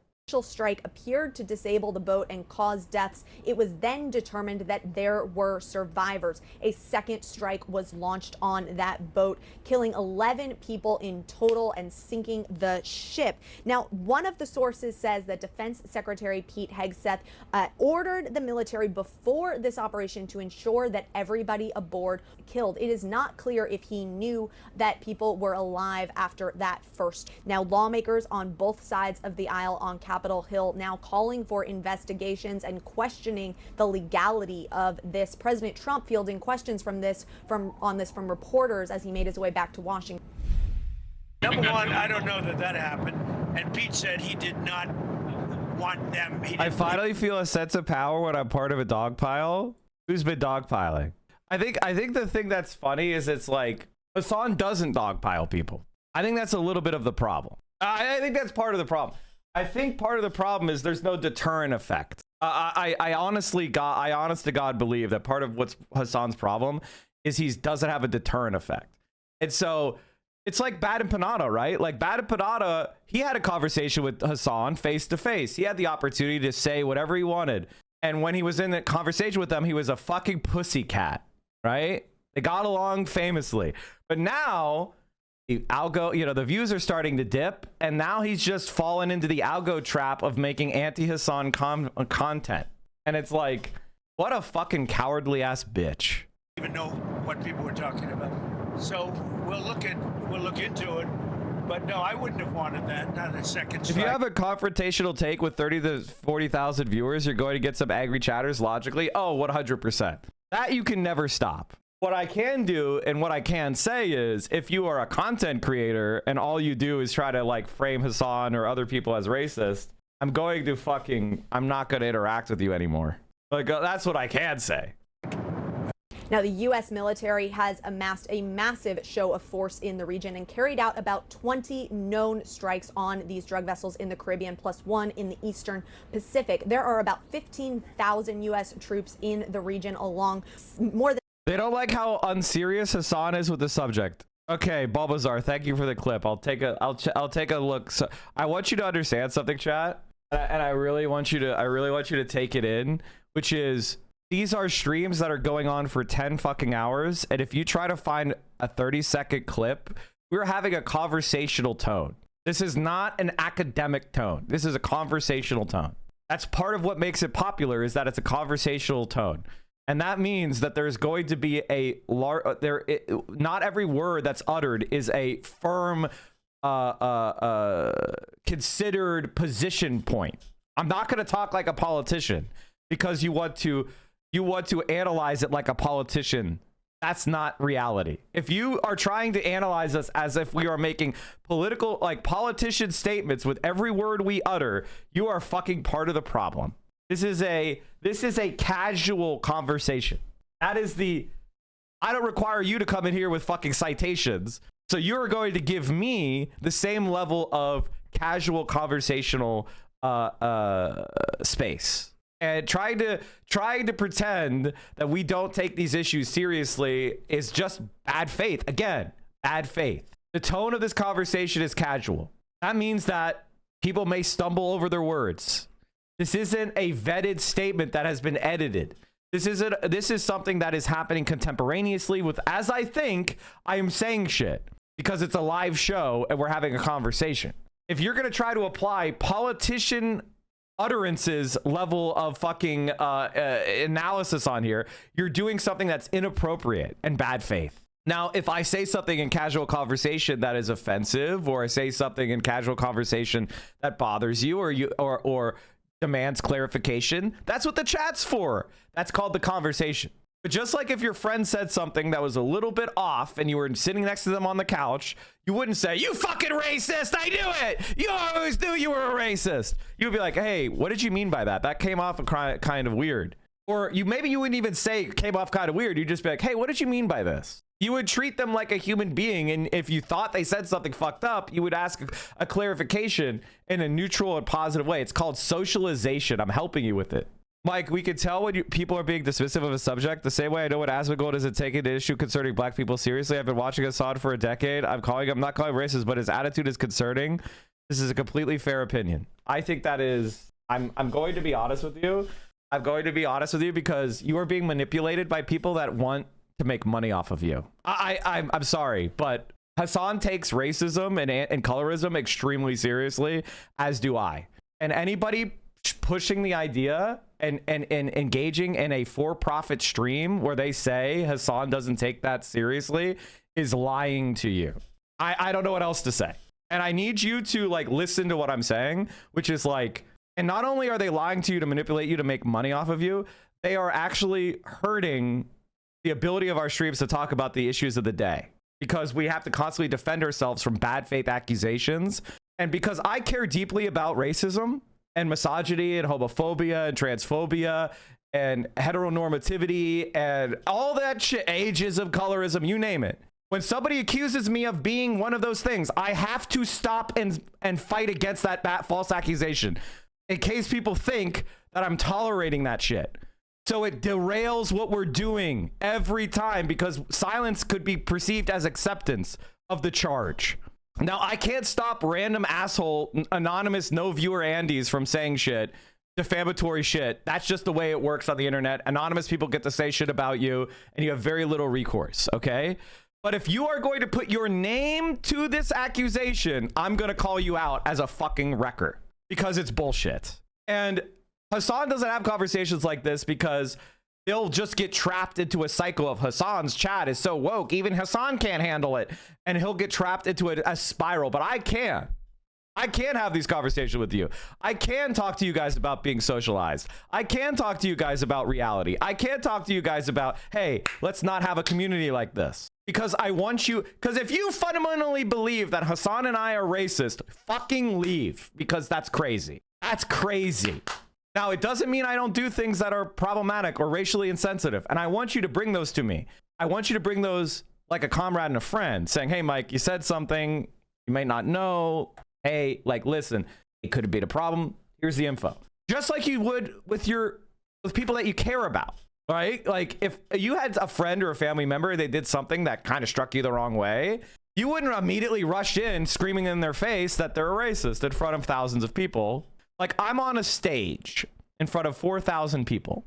If you're going to yell, if you're going to heckle me and go, Mike's a racist, what do you think how do you think that's going to go?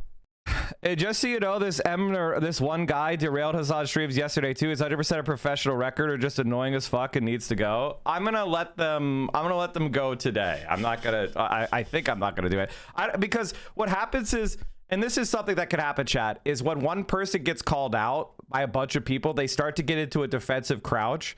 So let's just let everybody breathe today. Let's not try to do any kind of witch hunts or call anybody out. Let's just let everybody breathe today. That's what I'm calling for. I'm calling for letting people breathe. If you really think that Hasan and my streams are racist, you guys need to get help. You need to get help. You need to get help. As a 37-year-old, anyone younger than me that's confused about watching Hasan or Mike think it's the news on Channel 4, CNN, or someone in government talking is insane. This is an interactive space where we learn together. The point is that this is basically like a talk radio show, which is a mix of journalism. It is news commentary. It is coverage. It is opinion. It is free flowing between all of those things because that is the way that we have conversations in the real world. And I'm bringing you mainstream media coverage so that we can talk about it together and understand what's being said together. I'm providing you a next layer of value add. That's what I'm trying to do. But I think a lot of people who are ideological enemies of Hasan and I, especially liberals, they try to trip us up with these false accusations so that we can't do the coverage I want to do. And in my line of work, there's something called planned ignoring or putting a behavior on extinction. I think we need to do this with chatters so they see the way we don't feed into attention-seeking behavior. That's what I'm saying. That's what I'm saying. I agree with you. I think when somebody calls Hasan or I racist, or they use really exclusionary language about how we're killing the left or whatever the fuck, that is a attention-seeking behavior. It is incentivized on algos because when you speak harshly about a large creator, it gets a lot of people to engage. So I'm not saying don't speak harshly about people. I'm saying be accurate, be substantive. This will never work on a decentralized chat on the internet. You're wrong. In fact, I could create a culture. Now, it doesn't mean that everybody's going to comply, but then there's something called self-policing behaviors, right? Instead of me having to authoritarianly edit people and ban them and time them out, and my mods have to ban them and time them out, there's a culture that could get created in the chat so that I never even have to do it because that kind of behavior is already considered to be not cool. I'm trying to create a culture of self-correcting behavior where we are already skeptical of these kind of behaviors. And so that is problem. That is a problem. People on the Destiny subreddit have resorted to writing literal fanfics about Hasan and Sloptubers are making content from it. This is how desperate they are to get a crumb. Yeah, it's pretty embarrassing. In a dozen warships, and we are learning that this evening the president will hold a key meeting with top members of his cabinet to discuss next steps. Yeah, I keep hearing that sound from the president. The verbiage is so interesting there. He doesn't categorically. And I'm sorry if this feels like I'm speaking so authoritatively. And the answer is because I want to create friction between the incongruence of watching me and Hasan regularly, but also believing that we're racist. Irredeemably racist. That doesn't make any sense. I would not watch someone who I thought was irredeemably racist. Like, I'm sorry, guys, but that's batshit. That's fucking batshit. All right, let's get back to the coverage, and then we're going to watch Hasan's interview of Mamdani. Say there wasn't a second strike.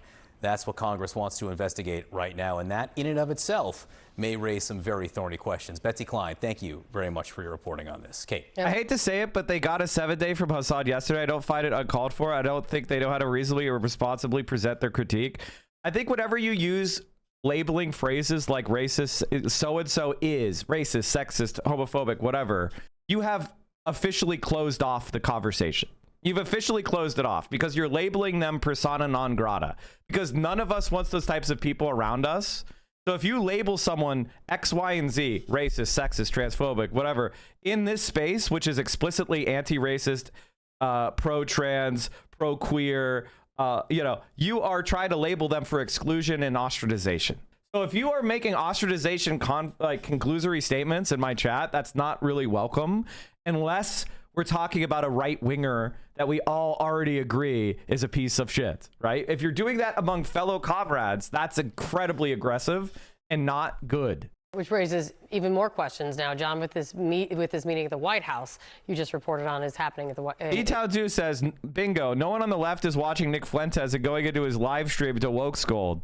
But somehow people come into leftist spaces, woke scold, and they call those same leftists as racists and grifters. It's all yeah, it's insane. It's insane.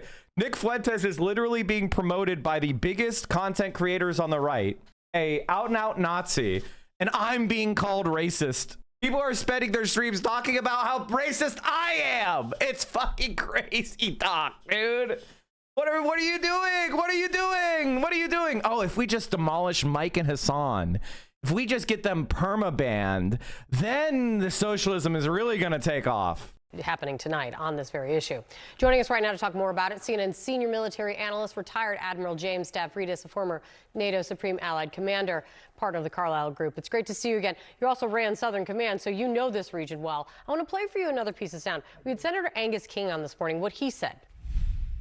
It's all about the facts, Kate. The law is clear. If the facts are as have been alleged, that there was a second strike specifically to kill the survivors in the water, that's a stone cold war crime. All right. This is a stone cold war crime. I mean, yeah. Let's go what I'm not talking about, by the way. I'm not talking about the United States possibly facing stone cold war crime accusations by elite members of the military and former members of the military are calling the Trump administration war criminals. And instead, I'm having a conversation about how people legitimately think Hasan is racist. CIA leftism is really just amazing.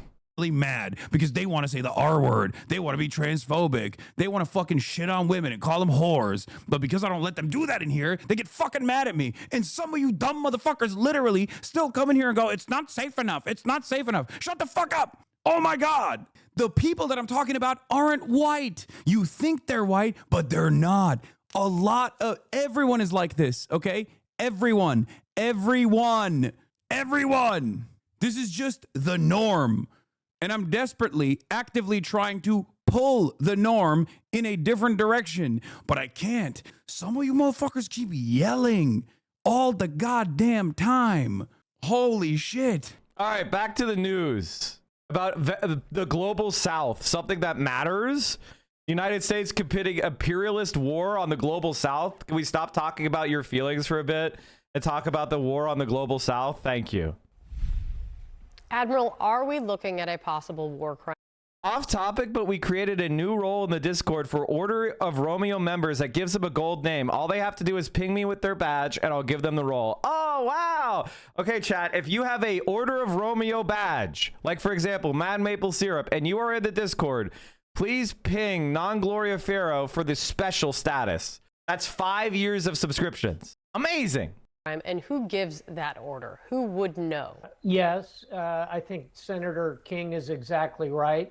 I think the president is right when he says he would not have wanted that. I can't imagine any American would want us to machine gun survivors in the water. This is the functional equivalent of that. World War II, the Nazis did that. We didn't do that. So I think this one screams serious under oath investigation. And I think that's what we're going to. In terms of who gave the order, certainly the Secretary of Defense would have authorized the mission. He would have authorized the level of force, the lethality of the mission.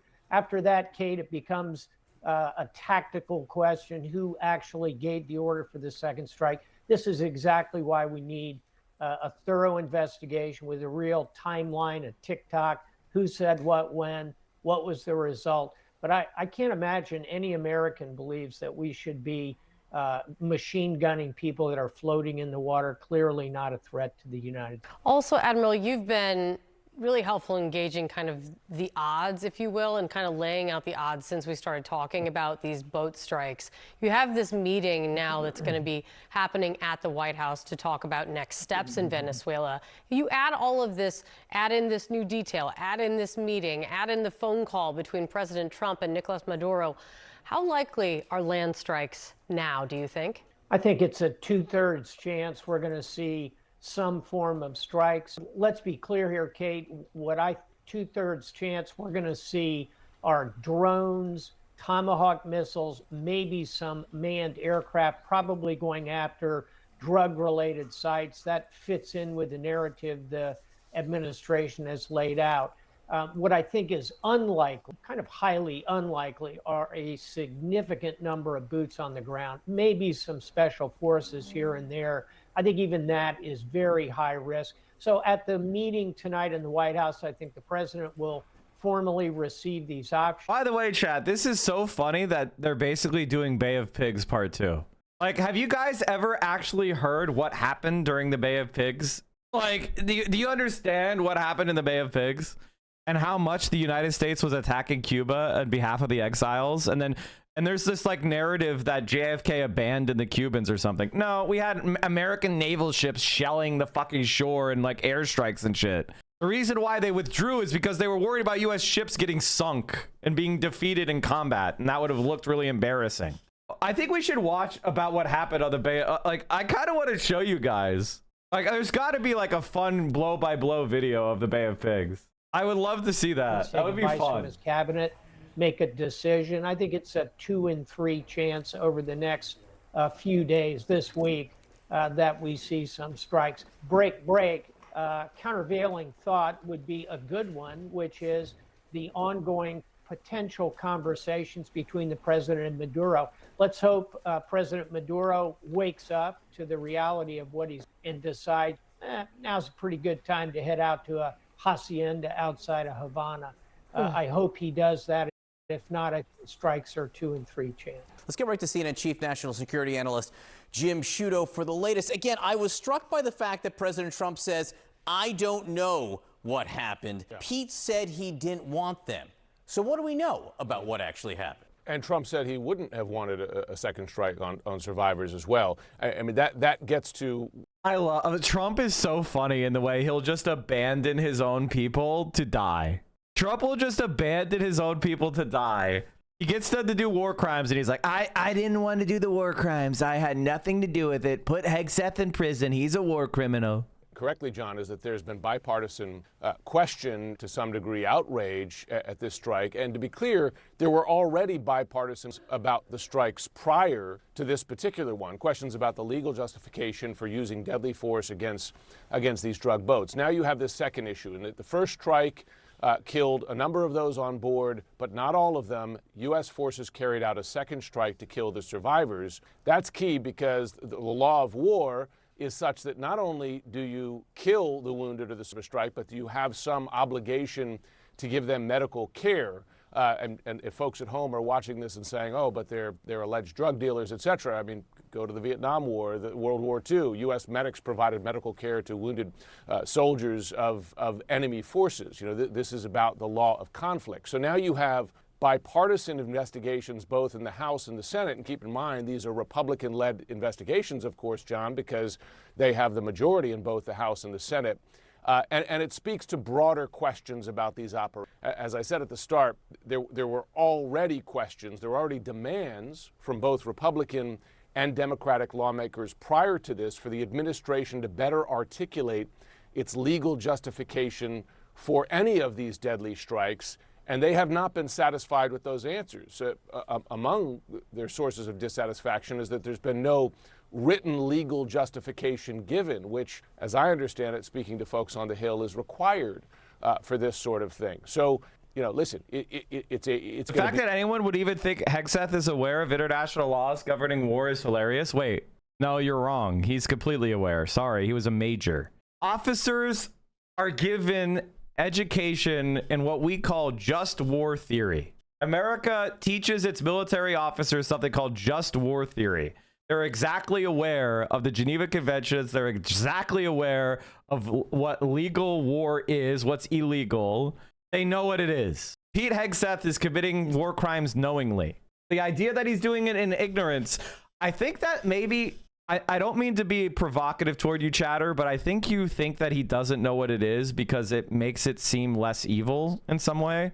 Like you're almost protecting yourself from fear because you're thinking, well, this guy's just an idiot. He doesn't know that this is illegal, as opposed to the far scarier reality, which is the Secretary of Defense is knowingly committing war crimes. El flagrante delicto, chat. He's doing it right out in front. He's fucking you. And everybody could see it, and he knows it's wrong. I think that's scarier than he's an idiot.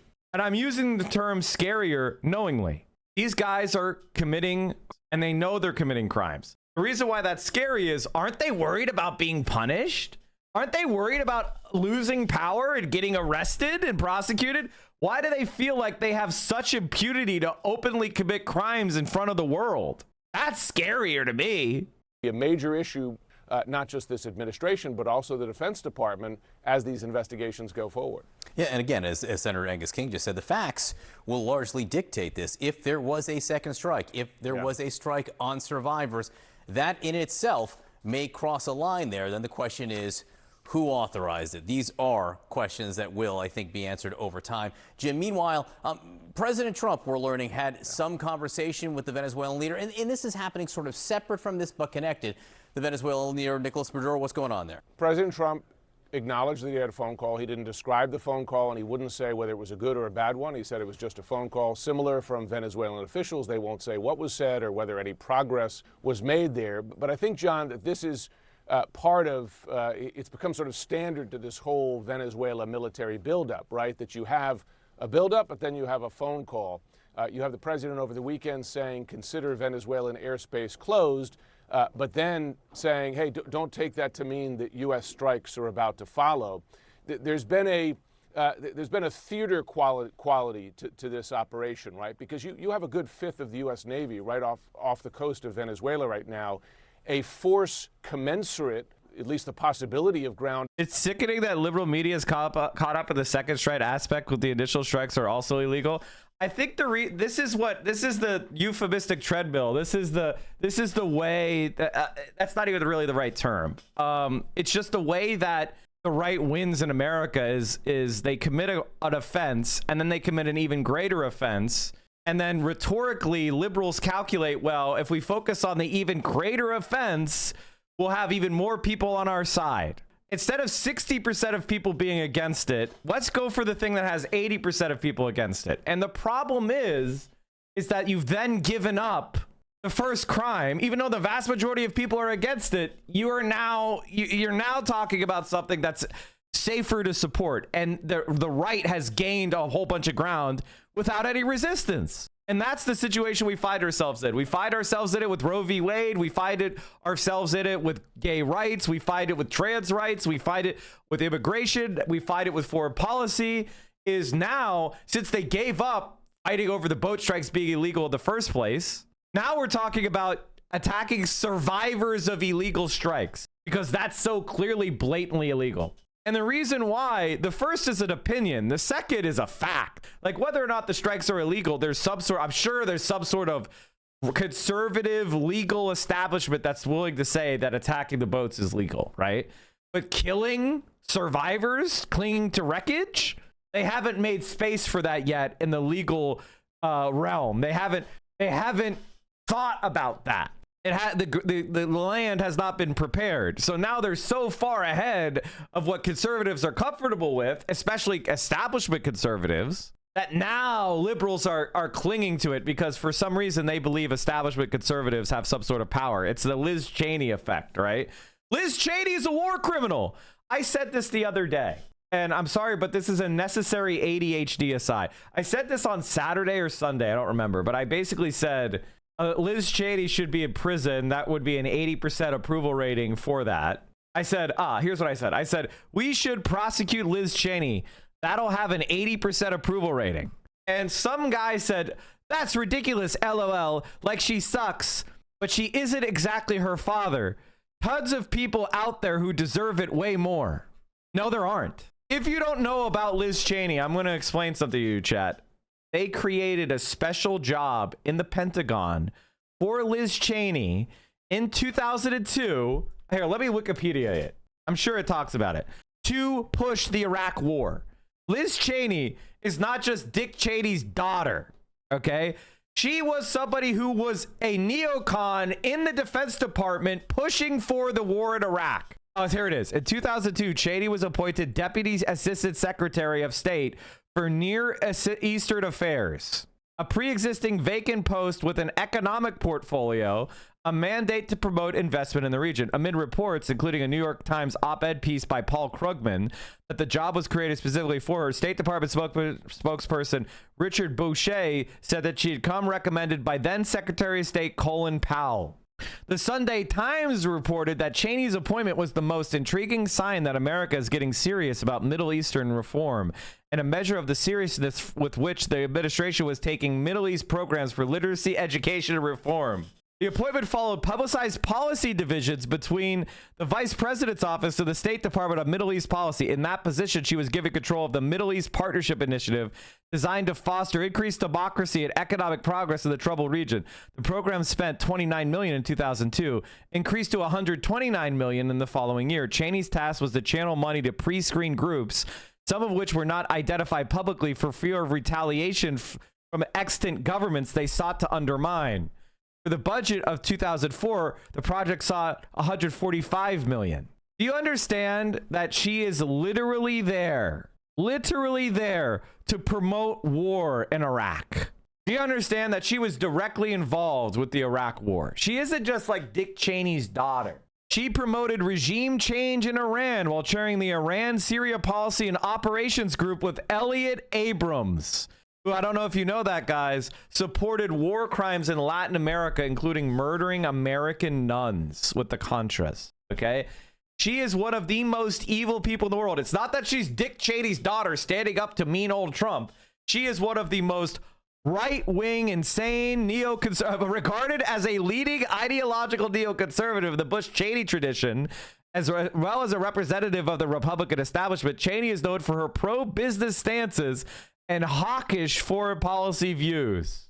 So the reason why they're talking about the double tap on the boat survivors is because they're trying to sway the Dick Cheney vote, or whatever the fuck that is, which doesn't exist. Operation invasion, which hasn't been used, and it seems that the administration's hope is just the appearance of that force, and threats like we're going to close the airspace will be enough to push Maduro from power. That hasn't happened yet. There were questions over the weekend because Maduro hadn't been seen publicly, but then he showed up at a public event there. So he certainly hasn't left yet. It raises another question, John, right? Like, what is the actual goal of this? Is the U.S. on the verge of major military action in Venezuela? Or is this for show, hoping that that show of force is enough to from power? We just don't know. But we do know they're talking. What was said in that call? Was it an invitation to leave the country? We haven't seen Maduro take that yet. These are questions of Congress themselves are asking right now. Jim Sciutto, great to see you this morning. Thank you very much for your reporting on all this. As of now, are the odds of the Trump administration staying in power in their favor? It is what it is. In addition to historian Dana Frank, we're joined by Spencer Ackerman, the Pulitzer Prize and National Magazine Award-winning reporter, author of Reign of Terror, How the 9/11 Era Destabilized America and Produced Trump, and author of the Forever Wars newsletter. You wrote a very interesting piece, Spencer, The Legacy of the War on Terror Reaches South America. As we talk to Rodolfo Pastor and Dana Frank, can you talk about this moment where President Trump has said he's going to pardon a major convicted drug trafficker who is supposed to spend the rest of his life in jail, and the bombing of supposed drug boats in the Caribbean and Pacific and the closing of the airspace over Venezuela, saying he's about to attack it for drug trafficking, he claims. Yes, thank you. Good morning, Amy. I think we're at a really dangerous point in American history right now. Naturally, I don't need to tell you or your guests the legacy of the American dirty wars in Latin America of the 1980s on the war on terror. But now we've got the war on terror reflected in the way that the Trump administration is targeting Venezuela, Ecuador, Venezuela, Colombia, Honduras, and beyond. We learned over the weekend that the initial strike on these fishermen boats back in September was a double-tap strike ordered by the Secretary of Defense, Pete Hegseth himself, and executed with the full approval of the, at the time, Joint Special Operations Command Commander, Admiral Mitch Bradley, who's now the commander of U.S. Special Operations Command. This was beyond even many of the illegal actions taken of the war on terror. However, this shows the moral degeneracy that the war on terror has left as a legacy in the U.S. military, not just the tactic of a drone strike, but the willingness to kill civilians. The double tap strike, the strike means that that's a second strike on a target already struck to ensure no survivors. If those were, in fact, people with whom the United States is at war with, as the Trump administration claims, then the second strike is a blatant violation of the law of armed conflict. You are supposed to leave survivors and not give no quarter. If we are not, in fact, at war, as for other purposes, the Trump administration's Office of Legal Counsel says when it's trying to avoid congressional authorization of these sorts of strikes, then this is simply like every other strike that has killed now over 80 people, simply a criminal act of murder. I mean, you have now Republican-led committees in both the House and the Senate saying they're going to hold oversight hearings to investigate the Pentagon's attacks on the boats, particularly that one September 2nd where two men survived, were hanging onto the boat, and they struck it again. You have President Trump trying to defend Hegseth, who sources say was the one who ordered the second strike. And what did he do last night? That's Secretary of Defense Hegseth. He tweeted out or put on social media a meme of the children's cartoon character Franklin the Turtle opening fire from a helicopter on boats below. Both the House and Senate, Republicans and Democrats, like Senators Reid and Wicker, calling for an investigation into war crimes here. And this goes together with the senators and the Senator Senator Kelly in Arizona and the other Congress members, former military and intelligence, saying, do not follow illegal orders. It doesn't matter if you were ordered from a superior. You will not be protected if you engage in war crimes. This is a make-or-break moment for American democracy. We need Hegseth impeached. We need Bradley impeached. Obviously, there's a separate question about Trump, who's ultimately responsible for this. But these men must not be permitted to remain in their jobs. They are turning the military into a criminal operation. We can have a great historical debate about all of the steps necessary to produce that point and previous examples of military commanders following illegal orders. But this is unambiguous. This is as bright line of violation as it gets. This turns the military into something that I think even those Republicans on those committees who have been willing to put up with and have been complicit in so much, as frankly have the Democratic members, this is a step too far. But if there is no accountability for this moment, we should expect it to repeat. And you also have, at this point, in addition to Republicans and Democrats calling for investigation, the top Pentagon lawyers, the military lawyers who would say to Hegseth, this is illegal. He fired them many months ago. As well as he fired the Joint Chiefs of Staff chairman simply for being black.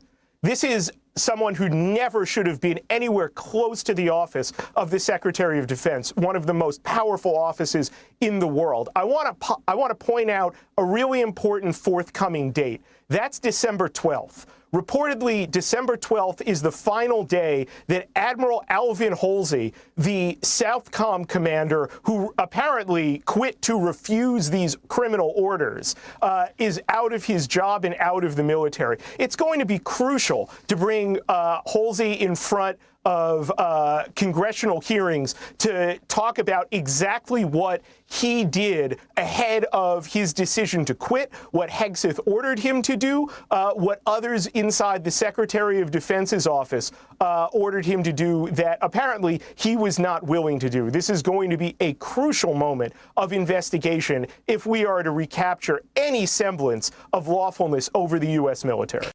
Thanks for watching Democracy Now! On YouTube. Subscribe to the channel and turn on notifications to make... I think the thing that really makes this super clear to me is, and it's we pulled up I found the manual from the Navy War College, and they said that it is not okay. But there was another manual from the Department of Defense Law of War Manual, updated July 2023, and it says, according to conservative lawyer Jack Goldsmith, the DoD manual is clear because the law is clear. Persons who have been incapacitated by shipwreck are in a helpless state, and it would be dishonorable and inhumane to make them an object of attack. Todd Huntley, a former special operations military lawyer cited in the Post report, agrees that even if the U.S. were at war, an order to kill all survivors would be in essence an order to show no quarter, which would be a war crime. Others take the view that those alleged drug traffickers are not in armed conflict against the United States, no matter how Trump spins it. Military law expert Eugene Fidel shared with me, it is a war crime to kill someone who is hors de combat. If, as the administration has suggested, the strikes are part of an armed conflict, we have a national duty to investigate and prosecute. If, on the other hand, as I believe, we are not in an armed conflict with drug traffickers, then we are dealing with a lawless law enforcement operation, and the killings would fit the definition of murder. Killing survivors at sea rather than rescuing them is particularly reprehensible. Without congressional authorization or plausible justification that we are engaged in armed conflict with Venezuela, those involved are in an especially precarious position. As Brian Finucane, who served as a decade in the Office of Legal Advisor at the U.S. Department of State, where he advised the U.S. government on the use of military force, tells me, notwithstanding the administration's supposed legal justification for its killing spree at sea, as a legal matter, there does not appear to be an actual armed conflict, since without a war, there's no war crimes. He concludes that these premeditated killings implicate U.S. domestic criminal laws, including murder on the high seas, conspiracy to commit murder outside the United States, and murder as an offense under the Uniform Code of Military Justice. Just Security's Ryan Goodman points to the precedent dating back to World War II trial of Germans that for that very act, which lawyers know well, the Peleus World War II war crimes trial concerned a group of 12 survivors of a Greek steamer whose vessel was sunk. The Nazi naval officer in command ordered grenades and machine guns to be used to sink the vessel and kill those stranded. As for the war crimes trial, 5 German officers were convicted of war crimes for firing at the survivors. If the facts are as reported, is Hegseth's order any different? At least there was no doubt that Germany was at war. In a statement of the former JAG working group, the former military lawyers analyzed in detail relevant international domestic law, including that both the giving and the execution of these orders, if true, to constitute war crimes, murder, or both. We call upon Congress to investigate the American people to oppose any use of the U.S. military that involves the intentional targeting of anyone, enemy combatants, non-combatant civilians, renders hors de combat, out of the fight, as a result of their wounds or the destruction of the ship or aircraft carrying them. We also advise our fellow citizens that orders like those described above are the kinds of patently illegal orders that all military members have a duty to disobey. Since orders to kill survivors of an attack at sea are patently illegal, anyone who issues or follows such orders can and should be prosecuted for war crimes, murder, or both. The other military law experts agree the military justice system has to address these issues. If it doesn't because of pressure from above, then that system itself will be collateral damage. Secretary Hegseth may not think that's important, but anyone who cares about the proper administration of justice will disagree. Even Senate and House Republicans seem to comprehend the gravity of the situation, departing from their normal spinelessness.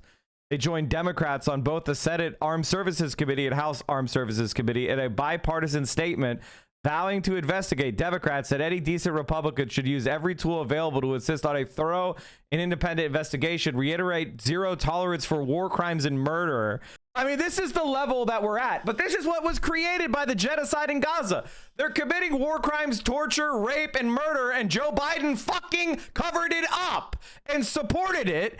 And so now they're doing it elsewhere. Surprise, surprise. And the pledge to hold everyone responsible to the full extent of the law. No wonder Trump and his minions freaked out over Democratic congressmen and senators' videos advising military personnel not to follow illegal orders. If it's not Senator Mark Kelly, you should be investigated, with those threatening retribution for raising the red flag. Now, I completely agree with these centrists right now.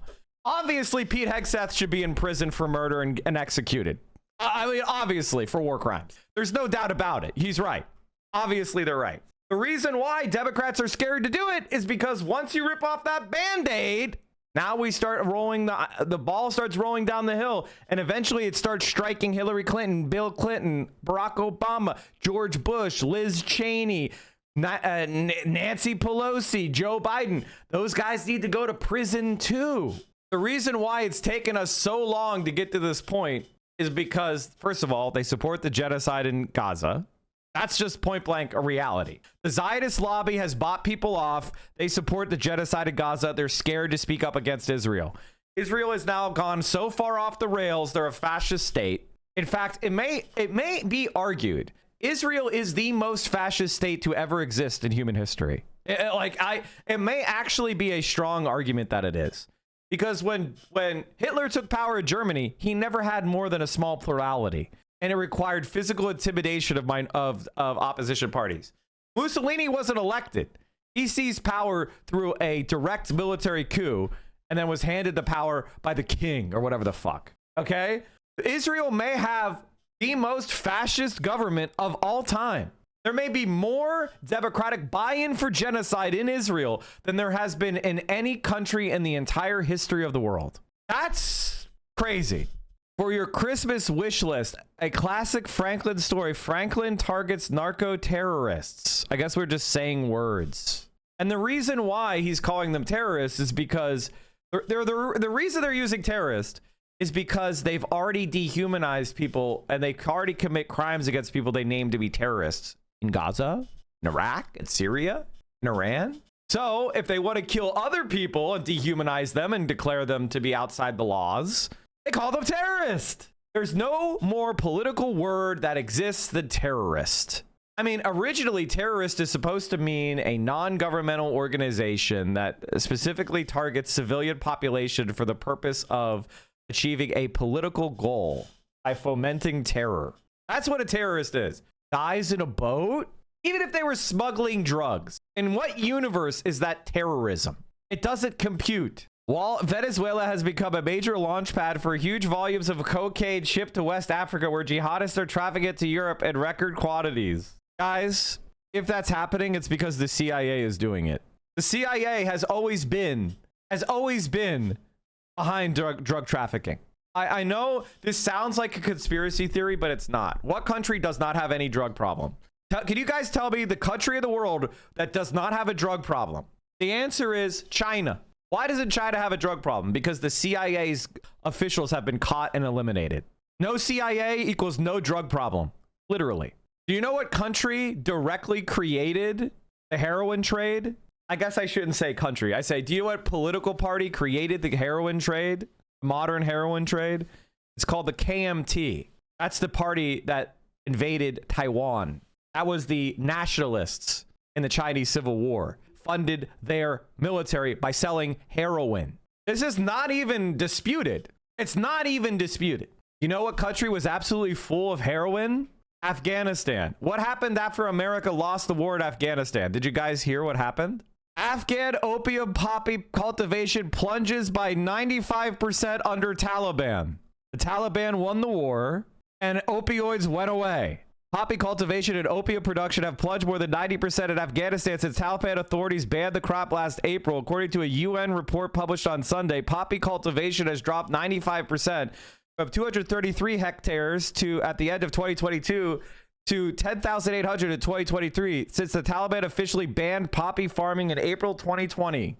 Opium production has taken the same path, falling from 6,200 tons to 333 tons over the same period, giving a major blow to Afghan farmers who experienced a staggering $1 billion drop in their revenue. In fact, the CIA started spreading they started posting about banning opium would be a blow to peace. It was like God, I wonder if I could find this article. Yeah, the United States Institute of Peace. But the Taliban poppy ban means for Afghan poverty and migration. The ban will have negative economic and humanitarian consequences, potentially leading to a refugee crisis. The Taliban have done it again. See, the United States Institute of Peace wants you to know cracking down on opioids is bad. The United States Institute of Peace is an American independent nonprofit national institute founded and funded by U.S. Congress and tasked with promoting conflict resolution and prevention worldwide. And they want you to know the institute is governed by a bipartisan board of directors, which include the Secretary of Defense, the Secretary of State, the president of the National Defense University, and the remaining 12 members are appointed by president and confirmed by the Senate. Guys, the United States Institute of Peace wants you to know it's really bad that the Taliban got rid of opioids. Does this sound like a conspiracy theory to you? Does this sound nuts to you? Here is the U.S. complicity in drug international trafficking. In support of U.S. war in Vietnam, the CIA renews old and cultivates new relations with Laotian, Burmese, and Thai drug merchants, as well as corrupt military political leaders in Southeast Asia. Despite the dramatic rise of heroin production, the agency's relations with these figures attracts little attention until the 70s. Manuel Antonio Noriega goes on the CIA payroll. First recruited by the U.S. Defense Intelligence Agency in 1959, Noriega becomes an invaluable asset for the CIA when he takes charge of Panama's intelligence service after a 1968 military coup, providing services for U.S. covert operations and facilitating the use of Panama as the center of U.S. intelligence gathering in UN and Latin America. In 1976, CIA Director George Bush pays Noriega $110,000 for his services, even though as early as 1971, U.S. official agents had given evidence that he was deeply involved with drug trafficking.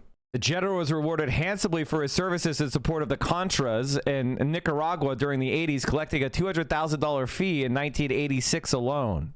Christian Science Monitor correspondent reports the CIA is cognizant of and if not party to the extensive movement of opium out of Laos, quoting one charter pilot who claims that opium shipments get special CIA clearance and monitoring on their flights southward out of the country. At the same time, 30,000 U.S. servicemen in Vietnam were addicted to heroin. And this isn't even, I'm sorry. Chinese Communist Revolution causes collapse of drug empire allied with U.S. intelligence community, but a new one quickly emerges under the command of nationalist KMT General Li Mi, who flees Hunan into eastern Burma, seeking to rekindle anti-communist resistance in China. The CIA provides arms, ammunition, and other supplies to the KMT. After being repelled from China with heavy losses, the KMT settles down with a local population and organizes and expands the opium trade from Burma and northern Thailand. By 1972, the KMT controls 80% of the Golden Triangle's opium trade. How many times do you need? And if you think it's not happening now, Trump pardons major drug trafficker. This happened over the weekend. Donald Trump announces pardon for Honduran ex-president convicted in drug case. Juan Orlando Hernandez was accused of receiving millions in bribes and partnering with cocaine traffickers. He was convicted in Manhattan in 2024 and sentenced to 45 years in prison, except now he gets pardoned. This was on Friday. President Trump announced on Friday afternoon that he would grant a full and complete pardon to former president of Honduras, Juan Orlando Hernandez, who was at the center of a sweeping drug case, was found guilty by an American jury last year of conspiring to import cocaine into the United States. Now, I want you to understand, chat. I want you to guess is politics. I want you to guess his politics, chat. I want you to guess. In the 2017 Honduras general election, Hernandez was declared the winner by a narrow margin after a re-election campaign criticized as fraudulent by the OAS. While the United States recognized Hernandez as the official winner. By the way, America cares about democracy in Venezuela, right? Right? We care about democracy in Venezuela. That's why we've got to sanction them, guys.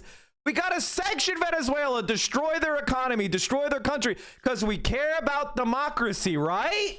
He was a member of the National Party. Ideology, conservatism, social market economy, center-right to right-wing.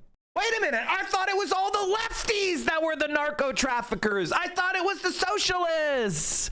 I thought it was, what do you mean? The right-wing pro-capitalist guy was actually a corrupt CIA agent who stole an election and was convicted of taking millions of bribes from drug cartels, which is really just the CIA fucking A.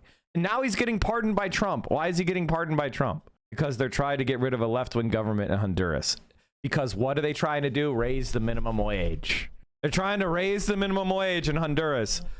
We gotta do a fucking coup. The Hondurans are trying to get a minimum wage. Boom, there's another coup. That's another bunch of murder. That's your fucking country, American. Doesn't it disgust you?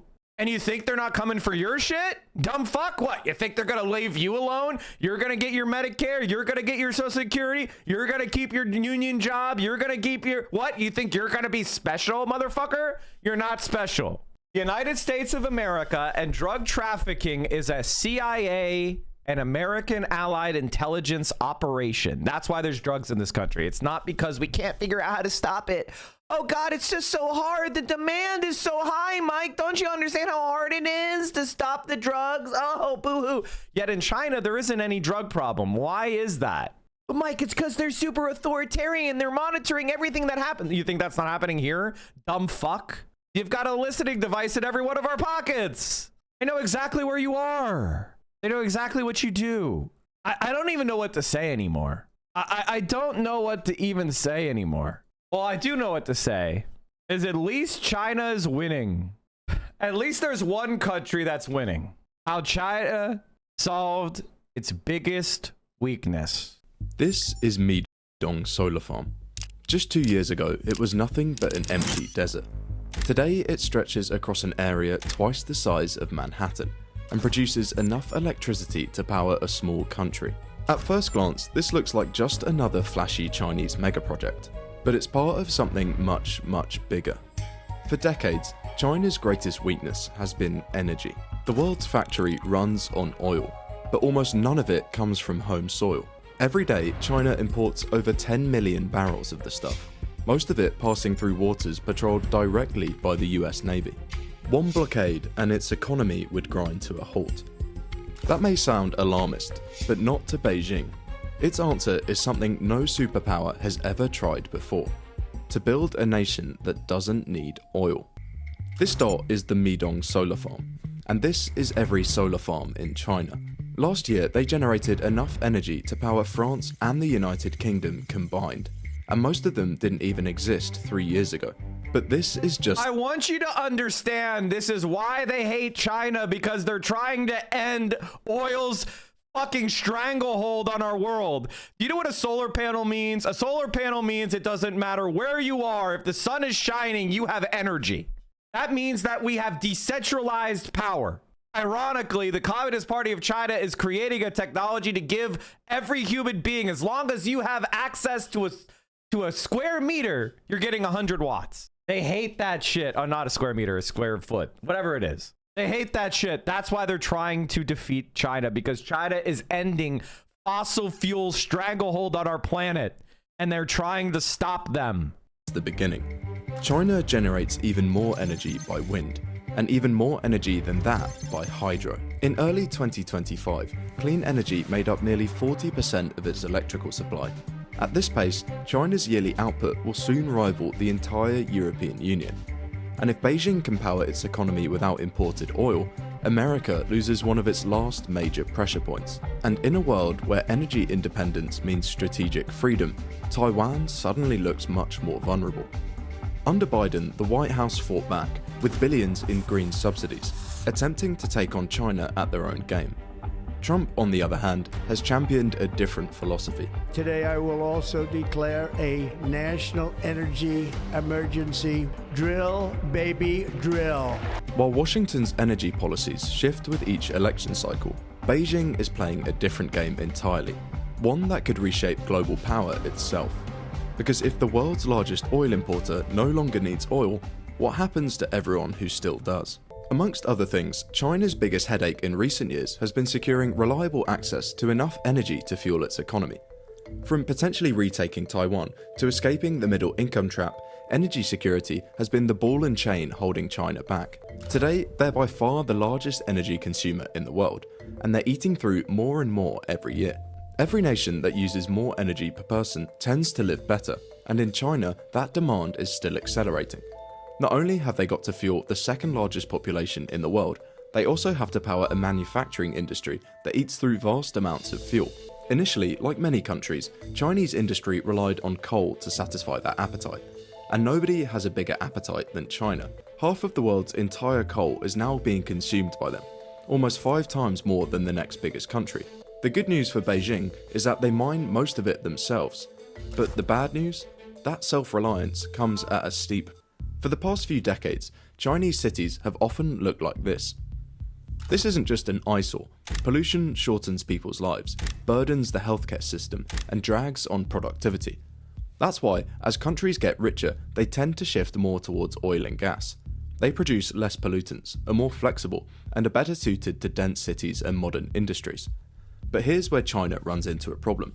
Unlike coal, they don't have much either of gas or oil at home. Domestic oil is hard to extract, and gas reserves are scarce. So to fill that gap, they have to look overseas. China's energy mix hasn't shifted dramatically, but its total demand has exploded. That surge means it now burns far more oil than ever before, and imports far more crude than any other nation on Earth. The same story applies to natural gas.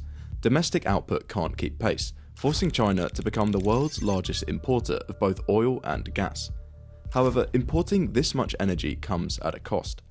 OPEC decisions, wars, and international crises can send the price of oil and gas through the roof at a moment's notice. For China, those price spikes are a problem. That's because, as the world's factory, their economy is still built on razor-thin margins. Those price spikes don't just dent profits, they stall orders, cut shifts, and slow exports. Without a cheap, reliable energy base, sustaining China's next leg of growth becomes nearly impossible. However, this is only one part of China's vulnerability. Currently, over 90% of China's oil and liquid... It's so funny because I talked about this on Thursday of last week? This video is exactly what I was talking about. Isn't that funny? I talked about this last week and I didn't even know this video existed. We had a conversation about these people oftentimes, especially on the left, they'll be like, oh, you like China, but they're doing so much pollution with coal. And it's like, no, dude, they're protecting themselves from America. And they're actually reducing their coal. It's not just words. They are reducing coal. As they get more and more energy, they have to balance the idea of they've got 1 billion people. Many of them are still poor, and they're trying to uplift their standard of living while at the same time developing green technology. So they're balancing and spinning all of these plates, but they're actually doing it. They're actually succeeding. And that is what's amazing. Liquefied gas arrives by sea. And those tankers cross contested waters patrolled by the US Navy and its allies. Near Taiwan and across the South China Sea, American ships routinely cut through zones claimed by Beijing, a constant signal of US control over the seas. And then it gets even worse. The route narrows to a single bottleneck, the Strait of Malacca. Almost 80% of China's crude oil from the Middle East squeezes through this corridor. If China ever decided to invade Taiwan and Washington intervened, this strait could be shut down to Chinese shipping, sever the flow to energy, and China's economy goes into meltdown. Refineries light idle, factories shut, and exports collapse. The Strait of Malacca isn't just a strategic choke point, it's China's Achilles heel. This is known in Beijing as the Malacca Dilemma, and unless they find a solution to it, China is simply too vulnerable to consider taking Taiwan by force. If an American blockade could cripple their economy, the social contract with the Chinese people would be broken. And without a strong economy, the lack of political freedom becomes less justifiable to the general population. That's why achieving energy security is an essential step towards achieving China's foreign policy goals. I don't care what kind of government you have, if your economy crashes because you've been blockaded, you're going to be unpopular, folks. Including their ultimate goal of Chinese reunification. Beijing has a serious problem. It has to manage an industrial economy dependent on imported energy, which is priced elsewhere and then shipped through routes it doesn't control. If they ever wanted to seriously challenge America's global dominance, it must first address this problem. The dilemma is simple. How do they remove the ball and chain and finally achieve independence? Fortunately for China, they're already halfway there. In 2025, only 5% of their electricity came from natural gas, and virtually none came from oil. And since the rest of their electricity comes from domestic sources, they could technically keep the lights on and the grid stable, even if America shut the Malacca Strait tomorrow. So the solution to the Malacca dilemma is simple. Move everything onto the grid. For every machine that switches from oil and gas to electricity, it's one less pressure point that could be turned off in a blockade. And you're already starting to see this happen. Electric and hybrid vehicles now make up a majority of new car sales in China. For energy independence, the importance of this cannot be overstated. Electrifying road travel would almost eliminate China's reliance on oil imports, as well as making China's roads immune to the effects of a blockade. And electrification hasn't just stopped at cars. The same story repeats itself for railways, buses, and electric heat pumps. China is on track to become the most electrified major economy in the world, having already overtaken the United States and developed European economies. Every step away from oil and gas and towards electricity is another step on the road towards energy security for China. But here's the catch. Also, there's something that's not being said here, but I'm gonna say it. Necessary to save the planet from catastrophic climate change. If China successfully removes its dependence on fossil fuels and foreign sources of energy, the planet may actually be saved from climate change. And then the only risk would be India, Europe, and the United States, which unfortunately do not have a government that is as effective as China's is. Or I should be more accurate, it is effective at protecting the greed and the profits of the capitalists who control it. That's how our government is effective. It's effective in working for the people that hire the politicians, not you. While this success is helping solve their energy security, it's also making another problem worse. That's because despite all their gains in electrification, their greenhouse gas emissions are still by far the largest in the world. While this may seem contradictory, the main reason is actually relatively straightforward. Most of China's electricity still comes from coal-fired power plants. So going electric has the unintended consequence of making their addiction to coal more difficult to manage. However, fortunately for Beijing, they have an ace up their sleeves, because this is where the renewable energy projects that we mentioned at the start of the video begin to come in. In 2021, Beijing didn't just announce a renewables plan, it made it a national priority. And that signal travelled fast. Local authorities were handed generation targets, public land was unlocked, and planning officers were told to fast-track renewable projects. At first, it was the state that took on the risk, investing more than $625 billion into green industries. But soon, the private sector followed their lead, and competition heated up. Economies of scale were reached faster than anyone expected, and costs collapsed, especially for solar and wind. Contracts were completed early, projects came in under budget, and politicians had to start thinking bigger. They built gigantic power lines to connect solar fields in the west of the country to the population centres in the east. They built energy storage to store the electricity that wasn't being used. And once they were ready, they started building the renewable generation itself. Giant solar fields began appearing in China's deserts, and offshore wind zones fanned out along the eastern seaboard. And today, all that effort is beginning to pay off. In 2024, they added over 500 terawatt hours of renewable energy generation to the grid. For context, that's enough to power Germany for a year, and more than the rest of the world managed over the same period.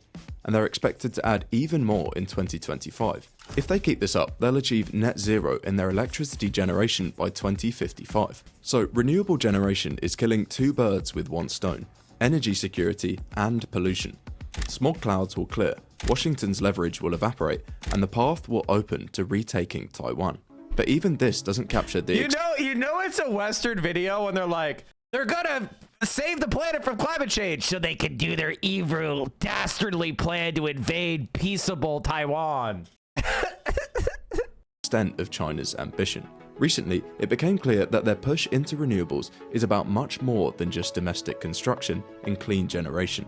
Instead, Beijing is positioning itself to dominate the supply chain for the entire green economy. They want to dominate the supply chain. They're dominating you by selling you solar panels and electricity really cheaply and making your life better. Ooh, you'll be able to have the thermostat set at 69 degrees year round because the electricity is so cheap and clean. The air is going to clear up. The smog is going to go away. Aren't you going to miss your fucking air filters? Ooh, they're dominating. Ooh, ooh. They're selling you what you want cheaply, and it's going to make your life better. Ooh. Already, Chinese firms dominate the global market for the minerals that make green tech work. Lithium and graphite for batteries, rare earths for motors and turbines, and copper for the wires. By the way, chat, and the reason why they dominate that is they invested the paltry sum of $625 billion. Now, you're probably hearing me say, Mike, paltry sum, $625 billion, that's a huge amount. Guys, we're spending $1 trillion on the Pentagon in 1 year. So China has basically made solar panels and they have transformed their economy, which is 40% larger than the United States, according to PPP calculations, with a paltry investment of $625 billion, which is what? 60% of 1 year of the Pentagon's budget. Think about how many hundreds of billions or even trillions of dollars we're spending on the Middle East and attacking Venezuela. Why? To protect what? Oil. If we had just, instead of spending the trillions on security in the Pentagon, we had spent that trillions on a Green New Deal like Bernie Sanders campaigned on in 2016, we wouldn't have to care about the Middle East. We would have to care if we had built trillions of dollars of renewable energy and high-speed rail, high-quality public transit, and social housing. If we had spent that trillions of dollars on Americans to make Americans' lives better and to build up our infrastructure, we wouldn't have these fucking problems anymore. Meanwhile, we have China doing that, and they're fucking owning us, and they're a poorer country per capita. They were behind us. And they are now surpassing us because instead of spending their money on a worthless fucking military wars abroad, they spent it at home. And now they're kicking our fucking asses. And thank God they are. Altogether. And then, when it comes to manufacturing, they dominate again, producing most of the world's batteries, solar modules, and turbines. We're going to watch the interview after this video, chat. To construction, their ambition hasn't stopped at home.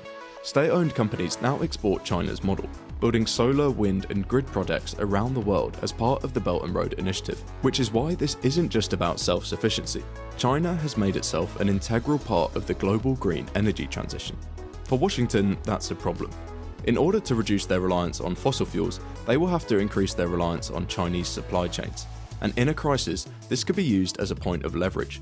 China could restrict access to critical minerals and components, damaging America's energy industry and hurting the economy. Soon, the roles could be reversed. Wow, what is this? Theo says she has made me a sausage rice with pickles. Or are they cucumbers? They look like pickles. Pickled cucumbers are pickles. Awesome. Vio has the opinion that a pickle from a jar is different than a cucumber that you pickle. And I'm like, it's the same damn thing. It's a pickle. She's like, no, it doesn't taste the same. And I agree. I think most pickles from a jar suck ass. That's kind of true. It's kind of true. She's got a point. All right, let's keep going. And China could hold all the cards. While Washington is aware of this risk, opinions on how to respond have been divided, and the response disjointed. In 2022, Biden passed the Inflation Reduction Act, unleashing $825 billion in green energy subsidies over the next decade. Much of this money came with strings attached, requiring American companies to build hardware at home and restricting technology sharing with Chinese counterparts. On top of that, the White House increased tariffs on Chinese EVs, solar cells, and batteries to prevent American companies from being outcompeted in their domestic market. Finally, Washington had put together a comprehensive strategy into motion to take on China at its own game. What do you mean, guys? What happened to globalism?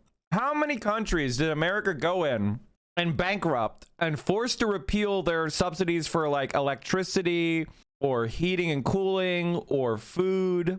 What happened to globalism? What happened to the free market? What happened?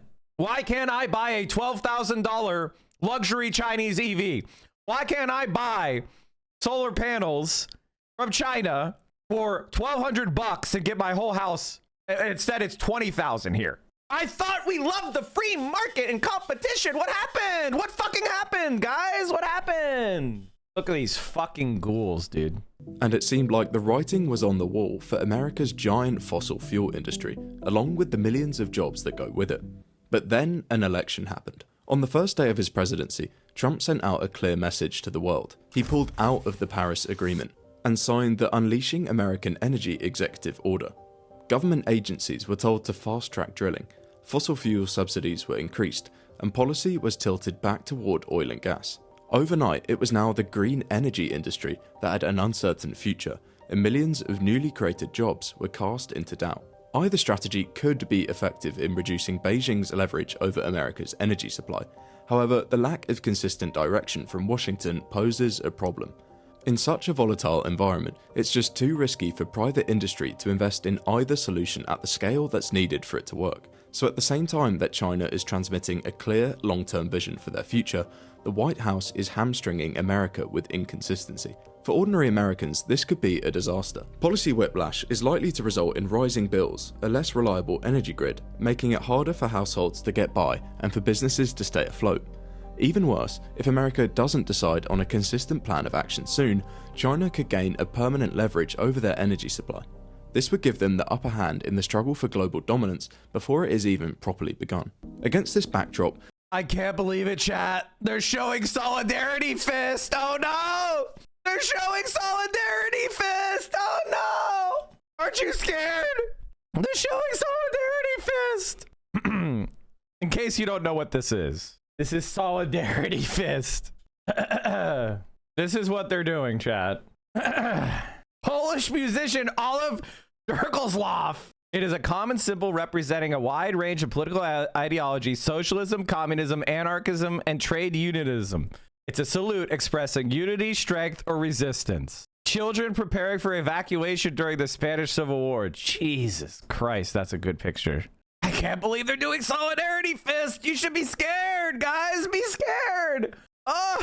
And in the struggle for global dominance before it is even properly begun. Against this backdrop, security and sovereignty are back at the center of US policy. Liberty Defense Holdings, ticker LDDFF, in the US market, and the sponsor. What the fuck is this?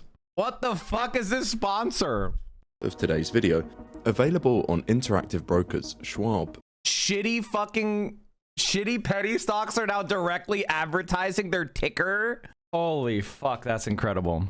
That's insane. That's fucking insane. Fidelity and E-Trade, to name a few, are a firm developing next-generation threat detection technology for airports, stadiums. I remember having debates with various liberals and them being like, the Securities and Exchange Commission would not allow them to do stock buybacks unethically. Oh my God, how long is this ad? Holy fucking hell, Jesus. System without any mandate. In short, Liberty Defense is positioning itself as a leader in next-generation security scanning, combining cutting-edge technology, exclusive government relationships, and growing federal mandates. With shares near historic lows and a series of upcoming government rollouts, it's a company worth watching. Guys, make sure you buy some of the Liberty stock. No, don't buy it. I'm kidding. The fuck was that? Video was pretty good. The fucking ad, though, that is dire, dude. That's fucking dire. We live in a literal scam economy. Jesus Christ. All right, chat, it's time for the Hasan interview. I promised. Hasan interviews Zoran. Will Mamdani challenge Democratic leadership? Mehdi Hasan is interviewing Zoran. And chat, it fucking worked. The fucking fish worked. I got him again. You didn't start writing a concession speech, did you? No. We had one. I never read it. Did you say nice things about Andrew Cuomo? Democrats, it feels as if we are often in ever.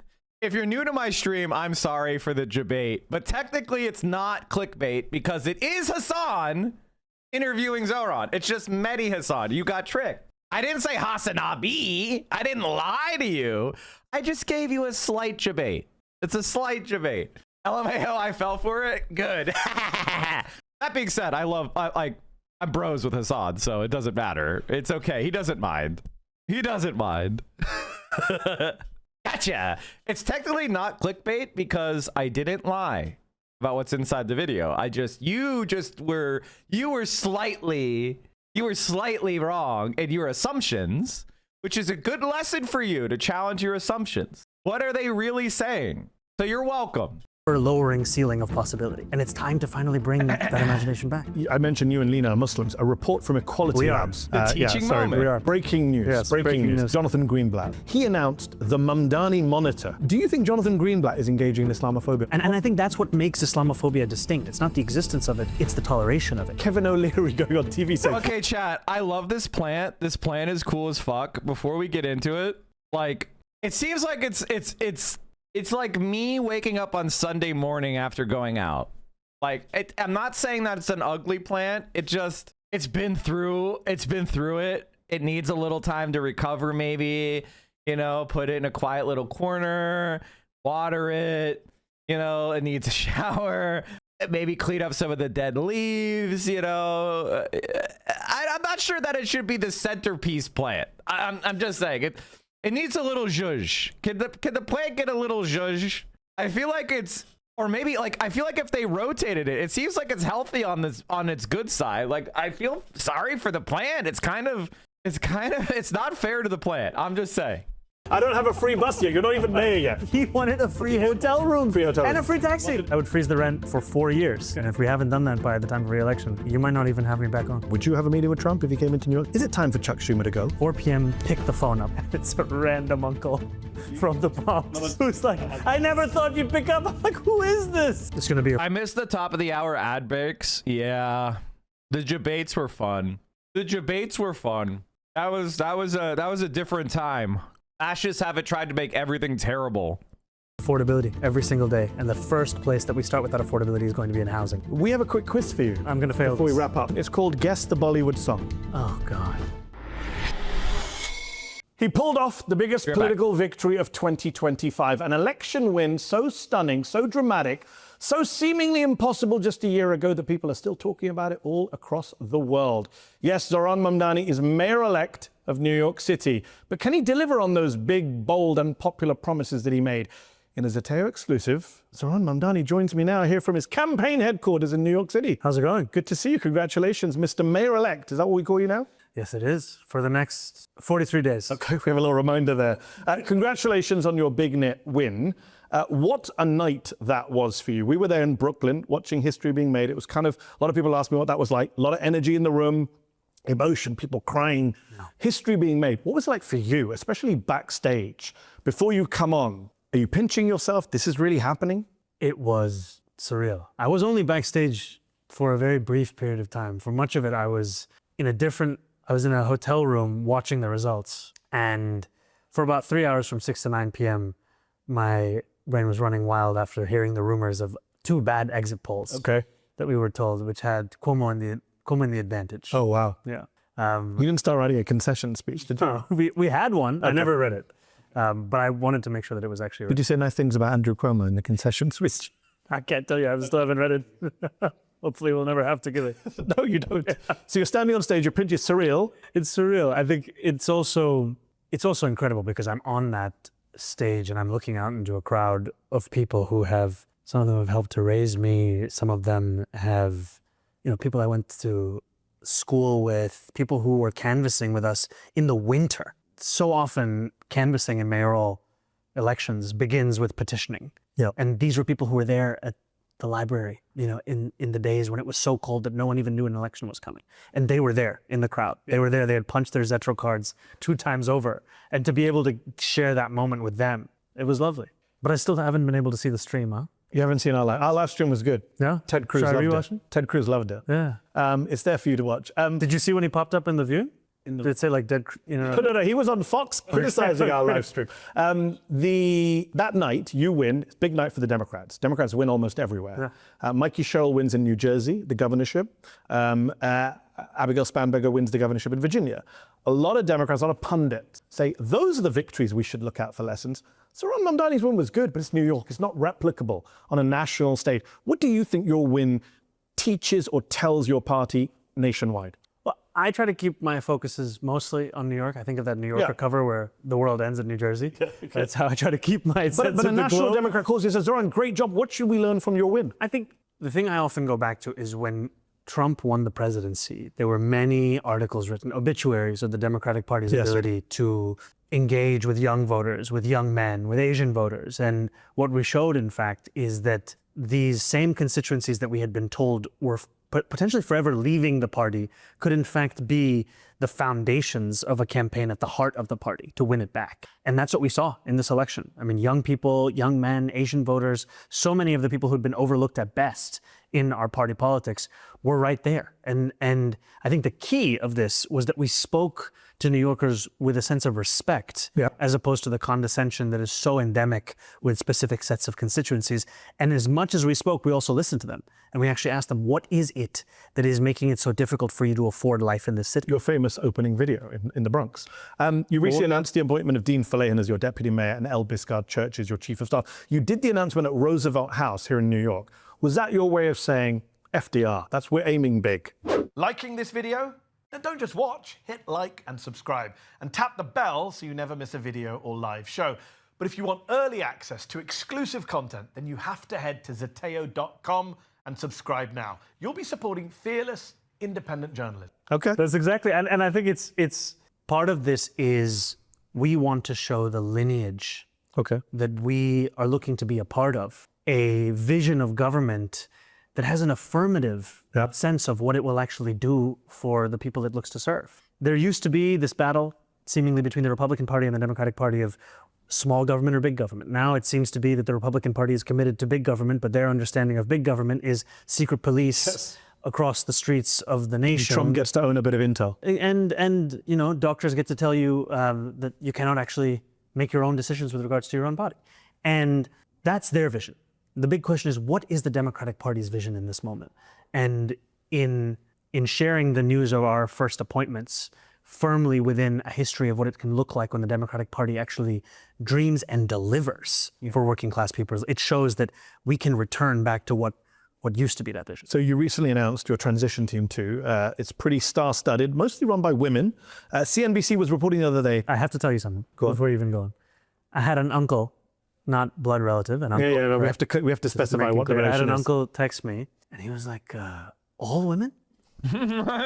We should diversify this. Yeah, what about the men? What about the uncles? I was like, brother, you don't worry. You had your time. Everyone will be there. Everyone will You're be there. going to be fine. I think the uncles will be fine. CNBC reported that some business leaders in this great city are, quote, looking for therapy and therapists because of one particular woman on your team, transition co-chair, former Federal Trade Commission Mike, chair. you were right about Aaron Rodgers falling apart before the end of the season for the Steelers. Lena Khan, who they fear, they hate in many cases. What is the symbolism of her appointment? What message are you sending to business leaders? Well, I think the message we're sending to everyone is that at a time when Donald Trump is looking to use the law as a weapon to punish working class people, here is someone who has showcased the ability for the law to be something that protects those same people. And I have long been inspired by Lena Khan's protection of people across this country in the face of corporate greed and the willingness to actually use the tools of government to take action. Because for so long, what we've been told are the only options in front of us are to support something or to issue a strongly worded letter in opposition to that thing. And what she has shown is, in fact, you can use these tools to deliver. So on that note, there's been reporting that Lena Khan, I think Semaphore reporting that she's exploring using some of the lesser known laws hidden away on the books in New York to help bring costs down and get your affordability agenda through and have legal backing. Semaphore reported that she has a plan to make sure Yankees fans aren't ripped off by the price of beer in the stadium. Is that something you are working on together? And if so, will New Yorkers have two Muslims to thank for cheaper beer? At football games. Baseball games, huh? Oh, I'm from the UK. I don't know anything about American sport. It's all good. The World Cup's coming. That's the what we World care Cup is about. coming, 2026. Did you watch the last game, the England game? The England game. I was at the last World Cup final. Do you know that? A little bit of trivia. I did not know that. Yeah. I was at the Ghana-Uruguay game where Luis Suarez illegally stopped the ball from crossing the line. But you're probably going to get invited to all the great games now. That's probably why you ran for mayor. I've also just gone after FIFA quite a number of times. That's so true. I think some of the invites but might that's be why a they'll little shut bit you up with like free tickets. So are you going to be lowering prices with leader cards? Not just for beer. Not just for beer, not just at baseball games. You know, I think one of the things that I often think about that Lena mentioned to me is that when she went to the Federal Trade Commission, there was a sense of engaging with the great forgetting of what all these tools could actually deliver on. And one of the things I'm so excited by is to look at city government with a fresh pair of eyes of what powers do we have to deliver for New Yorkers. And that's one of the things that'll be so helpful in having Lena be one of the co-chairs of this transition, is to look at all of these tools. I actually think this is one of the most important things about Zoran that makes him exciting, is that he's not kowtowing to a bunch of existing incumbent Democrat sacred cows. He can come in, and because he ran from a people campaign, there is some shit that needs to be cleaned out. These public-private partnerships, scam cooperations, they need to be cleaned out. They need to professionalize a lot of this work, bring it back into the realm of the city government, get rid of these public-private partnerships, this nonprofit industrial complex. Start having the city do stuff directly.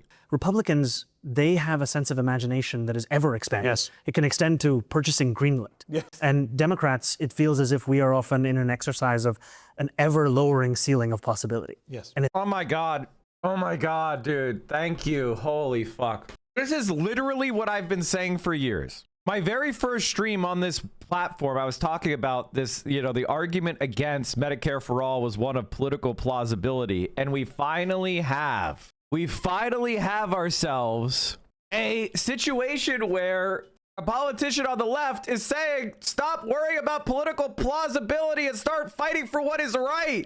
Holy shit, it's my dream. I can't believe it's happening. it's time to finally bring that imagination back. I hope so. I mentioned you and Lena are Muslims. A report from Equality Labs. Breaking news. Yes, breaking news. A report from Equality Labs analyzed 17.1 million online posts related to you and your campaign. They found that 80% of all posts across all platforms were Islamophobic. 7% of them labeled you a terrorist. 7% cautioned voters that if elected, you would impose Sharia law in America. We heard a lot about anti-Semitism during the campaign, which you repeatedly condemned. We heard a lot about that from mainstream media, even from Democratic Party leaders, but not about Islamophobia, which has been totally mainstreamed in our politics and online. It has, and I think it's very easy to try and describe Islamophobia as if it belongs exclusively within one party, when the reality is that it is a part of politics at large in this city. And this report was honestly, it's one thing to go through something. It's another thing when you read a comprehensive study of that experience and to see just the immense scale of this kind of rhetoric and the distance it can travel. It also is an insight into what passes for political leadership in this moment across the city. And Nazis identified as socialists. Nazi is an acronym for National German Workers' Socialist Party. That's not correct. You could just take 5 seconds to look at what Hitler said about socialists, man, and communism. You're just dumb as fuck. They were just they were trying to steal the thunder of the workers' movements.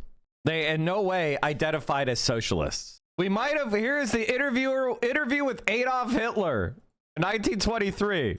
We might have called ourselves the Liberty Party. We choose to call ourselves National Socialists. We are not internationalists. Our socialism is national.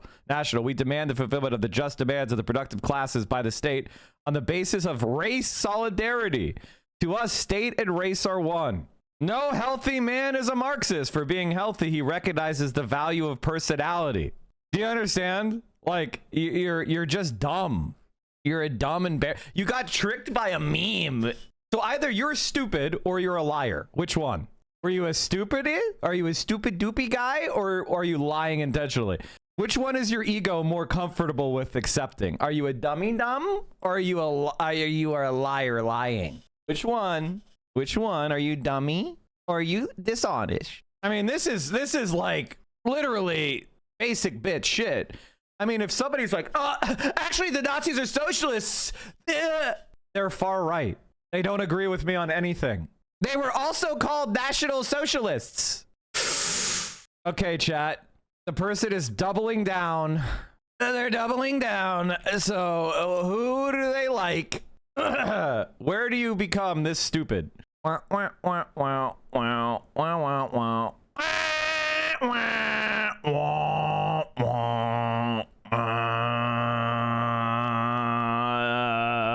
Zachar. I'm a Zachar. I like Zach Asmongold. He's so good at doing his dress-up game on World of Warcraft. The way he would do those competitions where everyone would play dress-up with their little dolls. That was so manly. Oh, I love Zachar. He's so smart. And then I started watching agenda-free TV. Dumb as fuck. Dumb fuck. So the answer is you're a dishonest, dipshit moron. Wow, I can't believe it. I can't believe you got tricked. Don't hate on transmog. Oh, transmog is fine as long as you admit you're playing with dolls. As long as you admit you're playing with dolls and playing dress up with dolls, then yeah, that's fine. Now, I personally don't care if you do, because I'm not trying to advance the idea that America needs traditional masculinity, right? I am a left winger. So if you want to play with your dolls, I'm okay with that. Zach, on the other hand, is trying to push right-wing talking points. Dumbass, dumb fuck, piece of ass shit, dumb piece of fucking shit. Across this country. And I think, I mean, you face a lot of this as well, unfortunately, you know, and I'll be honest with you, I try and just move through it. Yeah. Right? I try and just remember the words of Toni Morrison about the function of racism is distraction. And then there just came a point in this race where you had to give a speech. I had to give a speech because the temptation was to treat everything as if it was a 24-hour news cycle. And at a certain point, you have to take a step back and say, am I going to tolerate this? Yeah, unfortunately, people are tolerating it. And I think that's what makes Islamophobia distinct. It's not the existence of it, it's the toleration of it. Yes. Meanwhile, Jonathan Greenblatt, the CEO and National Director of the Anti-Defamation League, the ADL, he announced the Mamdani Monitor to track the actions of Don't be vulgar. It's clearly someone misinformed. Just say they're wrong, lowering their self-esteem and insulting them. We'll try. Oh, good. Fuck them. Fuck them. Scum. Misinformation spreading scum. Fuck them. I hope they're humiliated. I hope they're humiliated. I hope they feel something for a change. Because most people that like Zachar are nihilistically, you know, swirling the toilet bowl. Privileged and depressed Westerner. I don't give a fuck. Feel bad. Feel bad for being tricked by a dumbass. You got lied to, and then you went around into my stream and thought you were saying something that I haven't heard before. Oh, yeah, Mike from PA, he's never heard somebody try to spread the lie that National Socialists were socialists. I'm gonna get them. These 4,000 people have never heard this lie that any dumb fucking Google 5 seconds and realize, oh, this is a dumb talking point that only dishonest morons spread. I hope they feel humiliated. I hope they feel low, because they are low, because they don't even respect themselves enough to come up with a good point.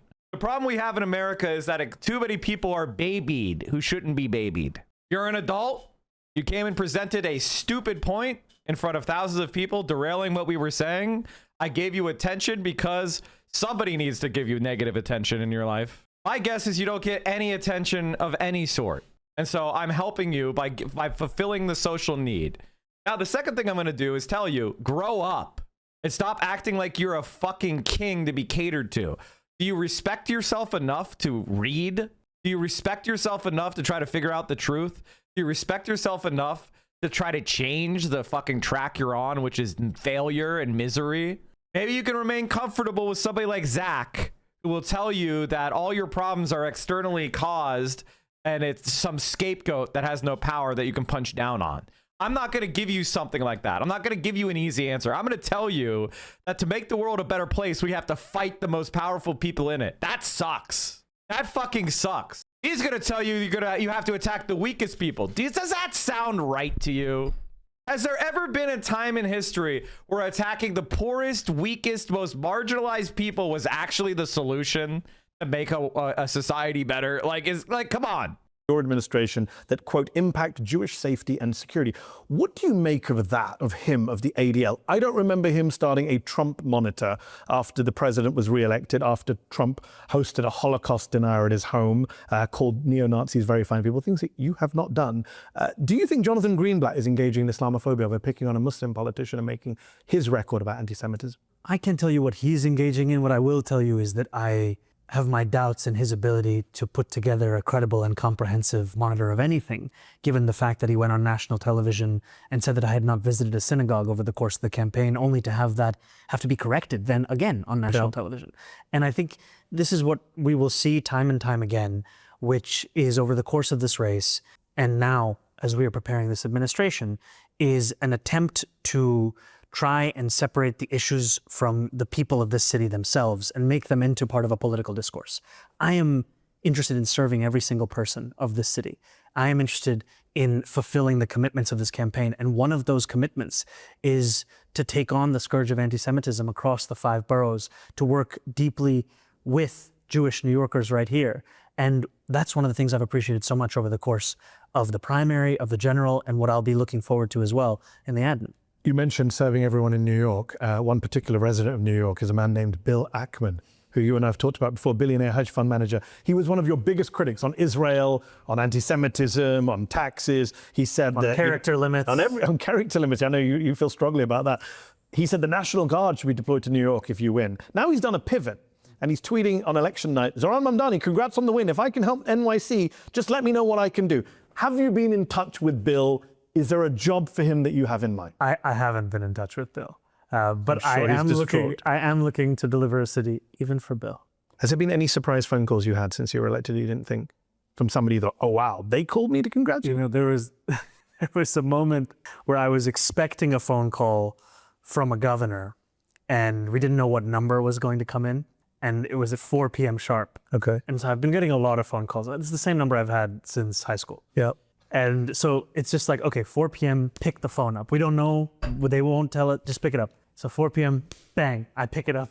And it's a random uncle from the Bronx. Not a biological uncle, we should be clear again. I never thought you'd pick up. I'm like, who is this?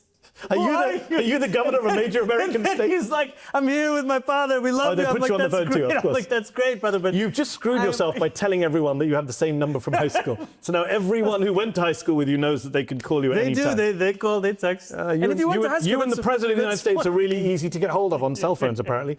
You mentioned governors. I love the way you're pivoting. You're segueing into each of my questions. Governor Hochul of New York was pretty consistent during the campaign. She said she supported you for mayor, but she couldn't support you on a 2% tax rise on those making over $1 million a year, that she was against tax increases going into an election year 2026 for her. Bloomberg is now reporting that she may be considering corporate tax increases, something that you've also called for, to help fund one of your big priorities, hers as well, universal childcare. You met with her last week. Is she on board now with some form, if not the 2% tax hike, then some kind of higher tax on the wealthy to fund universal childcare? So we spent that meeting, which was an incredibly productive one, on the agenda itself, the outcomes of that agenda. Now, as you said, one of them is universal childcare, because New Yorkers are spending $22,500 a year on childcare currently for one child. The other is fast and free buses. And then the other we've talked about is freezing the rent for rent stabilized tenants. Now, freezing the rent is something that can be done without Albany's assistance, but making buses fast and free, universal childcare, those will be dependent on the relationship we build with Albany.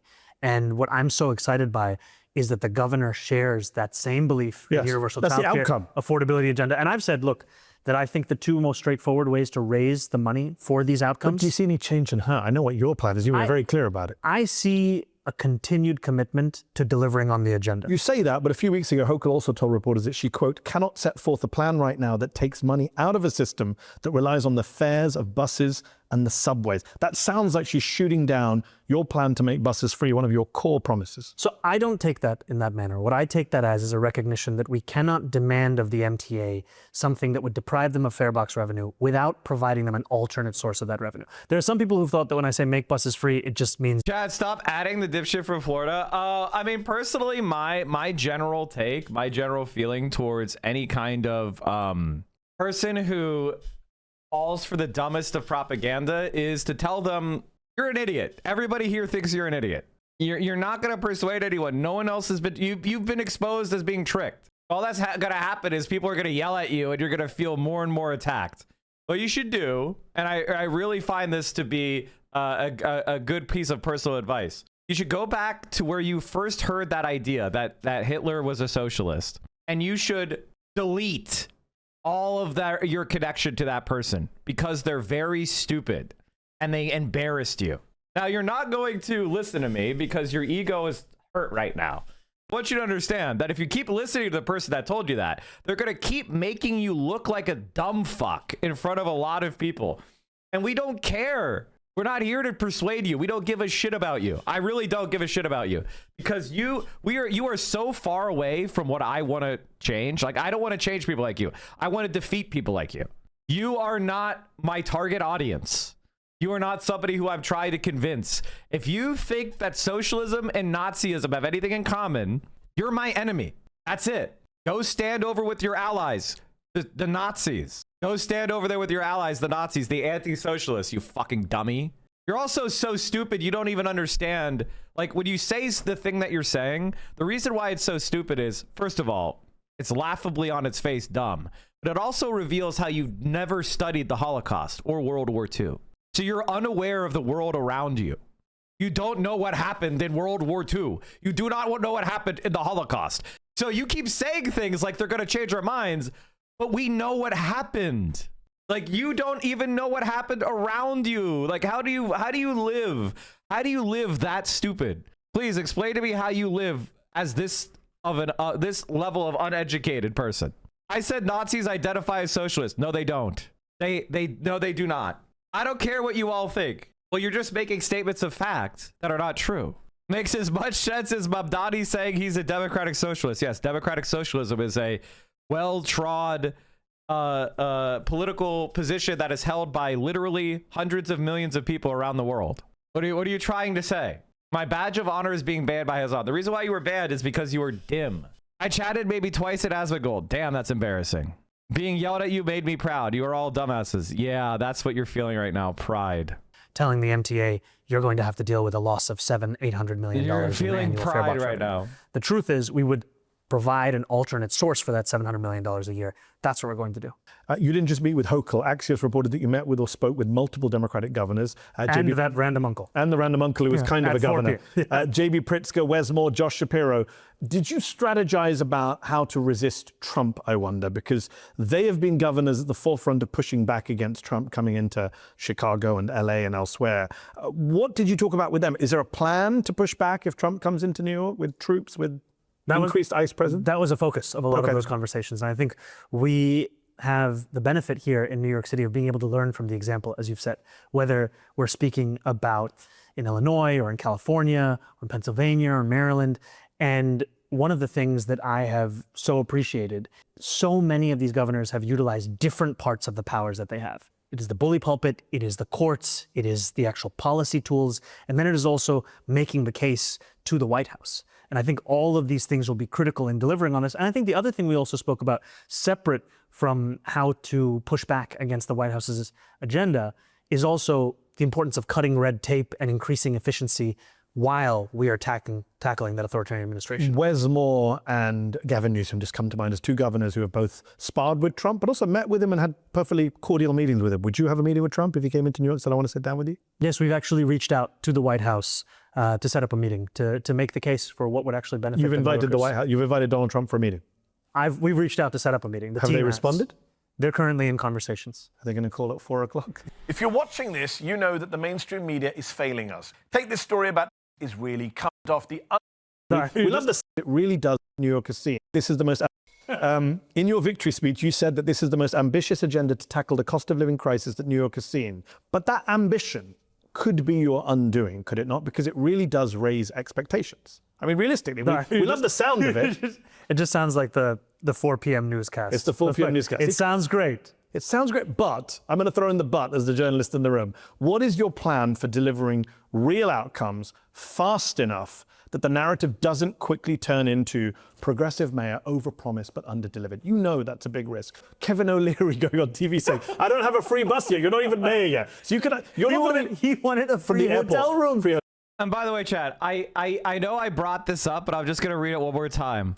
Why, asked Hitler, do you call yourself a National Socialist since your party program is the very antithesis of that commonly accredited to socialism? Socialism, he retorted, putting down his cup of tea pugnaciously, is the science of dealing with the common weal. Communism is not socialism. Marxism is not socialism. The Marxians have stolen the term and confused its meaning. I shall take socialism away from the socialists. Socialism is an ancient Aryan Germanic institution. Our German ancestors held certain lands in common. They cultivated the ideal of the common weal. Marxism has no right to disguise itself as socialism. Socialism, unlike Marxism, does not repudiate private property. Unlike Marxism, it involves no negation of personality. And unlike Marxism, it is patriotic. We might have called ourselves the Liberal Party. We choose to call ourselves the National Socialists. We are not internationalists. Our socialism is national. We demand the fulfillment of just claims of the productive classes by the state on the basis of race solidarity. To us, state and race are one. I'm just quoting Hitler, but are you okay now? Do you understand that it's not, they're not socialist? Do you not get that, dumb fuck? Are you stupid? Now that you have a quote directly from Hitler, that his entire project is the antithesis of socialism. What now? What now? This is an interview that Hitler did in 1923 with George Sylvester Weyrach. Bolshevists is our greatest menace. Kill Bolshevism in Germany and you restore 70 million people to power. France owes her strength not to her armies, but to the forces of Bolshevism and dissension in our midst. What more do you want? No room for the alien. No use for the wastrel. Man, it's almost like I'm watching an Asmongold stream. This is literally Donald Trump and Asmongold. Like, I don't know what else to say. Like, if you're not able to comprehend what I said there, I think a ban is the only solution.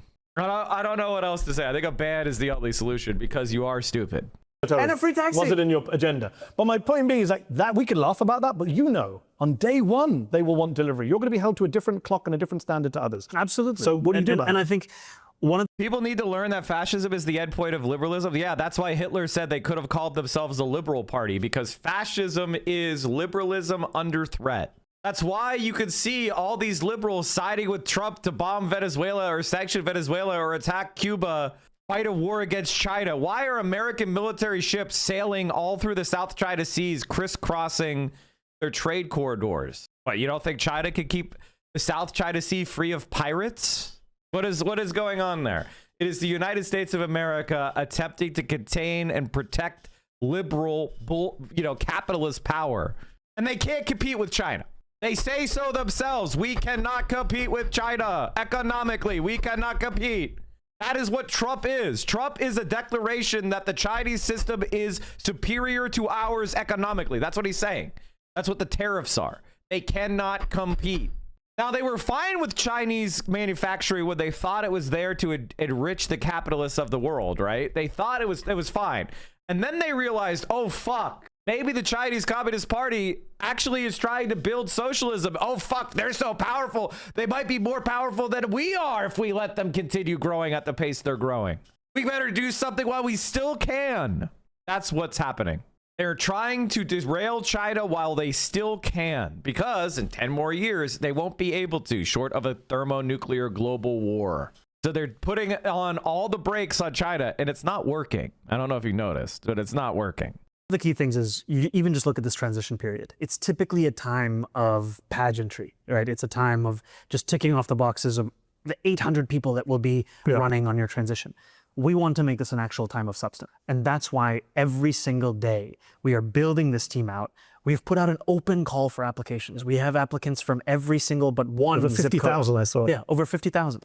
And what we're showing is that this can actually be a time of work. Because you're right, starting from day one, New Yorkers will be impatient, as they have every right. But over your shoulder, you have a 43 days until inauguration. Yes, do you have a version of that for some of your policy pledges? Like a countdown ticker going, shit, we better do universal childcare, they're going to come for us. Each one of the three things that was the centerpiece of this campaign, those are things that I will deliver before leaving office. And we are going to be working through these 43 days. Hold on. You just said before leaving office. Yeah. It's a very careful use of words. That could be a 2-term. Could we have an exact date and time?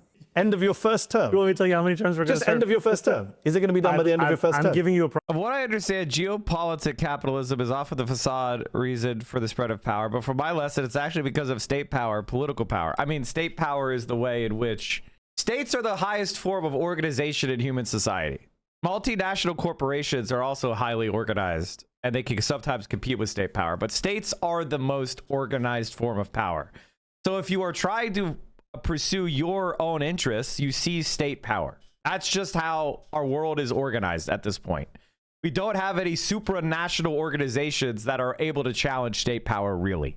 The project of socialism is to create a unified world government where every human being is of equal worth and citizenship status. And the entire extent of the world is covered by a unified democratic system, a Congress of Nations. Unfortunately, right now, those kind of plans are not going to happen because, you know, America is a capitalist imperialist nation.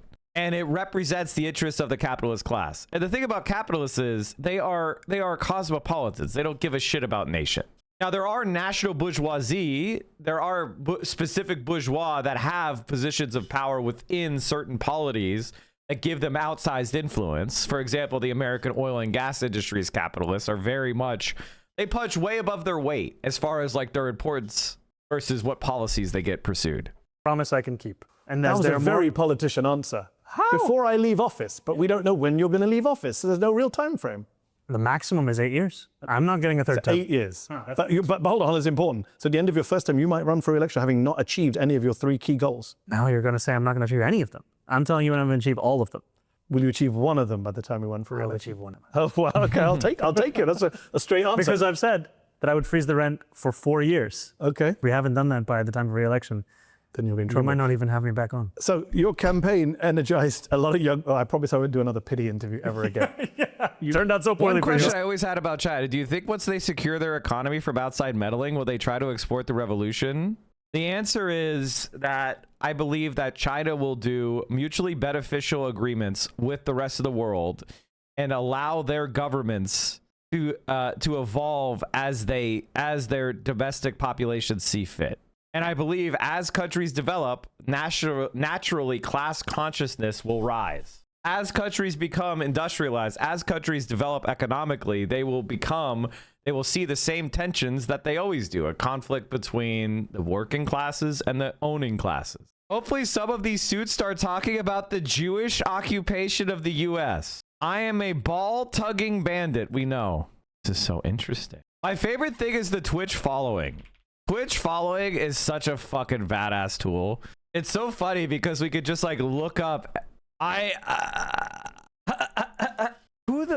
love, you know, one of the things that's kind of interesting and is really under discussed in organizing spaces is that I'm not even going to get started talking about that, is the way that schizophrenia starts to develop and become apparent just as you are reaching young adulthood. This is one of the things that I think a lot of people don't understand or don't know, is that if you are casting a wide enough net and you are interacting with people between the ages of 18 and 22, some percentage of them are just going to become schizophrenic. It's going to start expressing itself during that period. So you're going to have someone that you used to even like and hang out with and used to be chill, and they're going to fucking go, they're going to have their symptoms express themselves. And if you have a population of 18 to 22-year-olds and you're interacting with them in any way, you need to be able to identify those warning signs and get those people help, because we actually do have some pretty good antipsychotics that help quite a bit. Have you watched the new Bestie Marks vid? We'll watch it tomorrow. I wanted to watch it today, but we didn't get to it. Unfortunately, we ran out of time, but it's okay. We're still watching the interview with Hasan and Mamdani. Mr. Mayor-elect turned out wonderfully for you, badly for me. Your campaign energized a lot of young people, a lot of minorities. I don't know, man. I sometimes think we're confusing various mental illnesses or what have you with purely antisocial behavior. Part of what is created by our society is a nihilism. Like, Zach is a perfect example of the type of guy that's created a lot, because what do? Like, I want to imagine you're an 18-year-old who did middling in school. Average student, you graduated, you're an 18-year-old man. Do you feel like an 18-year-old? Do you feel like a man? Do you have a path forward that you could take with average intelligence and average looks to have a happy life? Literally.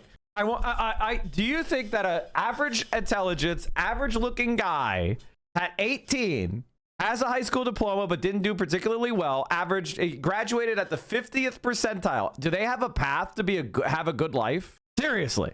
If your answer is to say no, that's everything that we need to know. Like, our society is set up so the average person fails? The average person has a horrible life? At what level of elite do you need to be before you deserve to have a good life? 50%? Top 25%? Top 10%? Top 1%? Like, at what level does a person have to be before they deserve to have a good life? I'm not even talking about below average people. I'm not even talking about people that dropped out for various reasons. I'm talking about dead average guy. Why is the dead average guy assumed to have a dipshit life? That's terrible. The system is fucked. And so when the average guy has no fucking hope and no path to having happiness, of course people like Asmongold are going to pop up. Because then at least he's giving you someone to blame. At least he's giving you a story to tell yourself. At least he's allowing you to protect your own ego and find a scapegoat. At least you're part of some sort of group and you have some target to let out your frustration on. We don't even have a fucking path. I mean, hell, when I talk to other socialists, I mean, people will scoff at average people. I sometimes scoff at people that are average. That's ridiculous. That's terrible. Not to brag, but I had a 34 ACT, went to a good school, graduated with a 3.0 GPA, and I've been unemployed since I graduated. Yeah, that's probably because you don't have a path to success. You did everything you were supposed to do, and then the actual skill is getting a job. Not doing your homework and paying attention in school like you were taught. It's how do you have the social connections that you could get slotted into a job. Wait, I find dissonance. You say people watching Asmongold were privileged, then why would they need a scapegoat? Because they are. They have access to the internet and the free time to watch Asmongold for hours on end every day. That it means that there's some level of social net that they're able to rest upon. And they have access to at least some aspect of like modern society, usually from the providing of support from their parents or other family members or friends. That is privilege. You're not born guaranteed to have a social network of people that are going to hold you up even when you fail to protect yourself or support yourself. I understand why that sounds like dissonance to you, but it's not. I graduated from a major university with a computer engineering degree, and I only could have got a job in a different field because I knew people. Exactly. And like, listen, if you are an 18-year-old and you want advice, I have advice. You know, I would personally say get into a trade. That being said, if you are of average scholarship, I would say get a skilled trade if you can. Probably, I think the biggest ones that are growth are electrician and HVAC. That's just a bet that global warming is real. You know, that's probably what I would point you to. I would probably pick electrician because it's more badass. But that being said, operating engineer is a good choice too. Yeah, I mean, I like operating engineers. They're typically pretty cool guys. And the operating engineers were always really sharp. Of all the trades I ever worked with, the operating engineers were always very sharp. Like as far as like politically.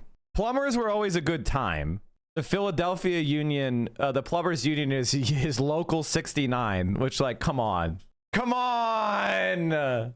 We lay pipe, Local 69, like, come on! The plumbers were always like, of all the guys, they were always a little bit more left-wing.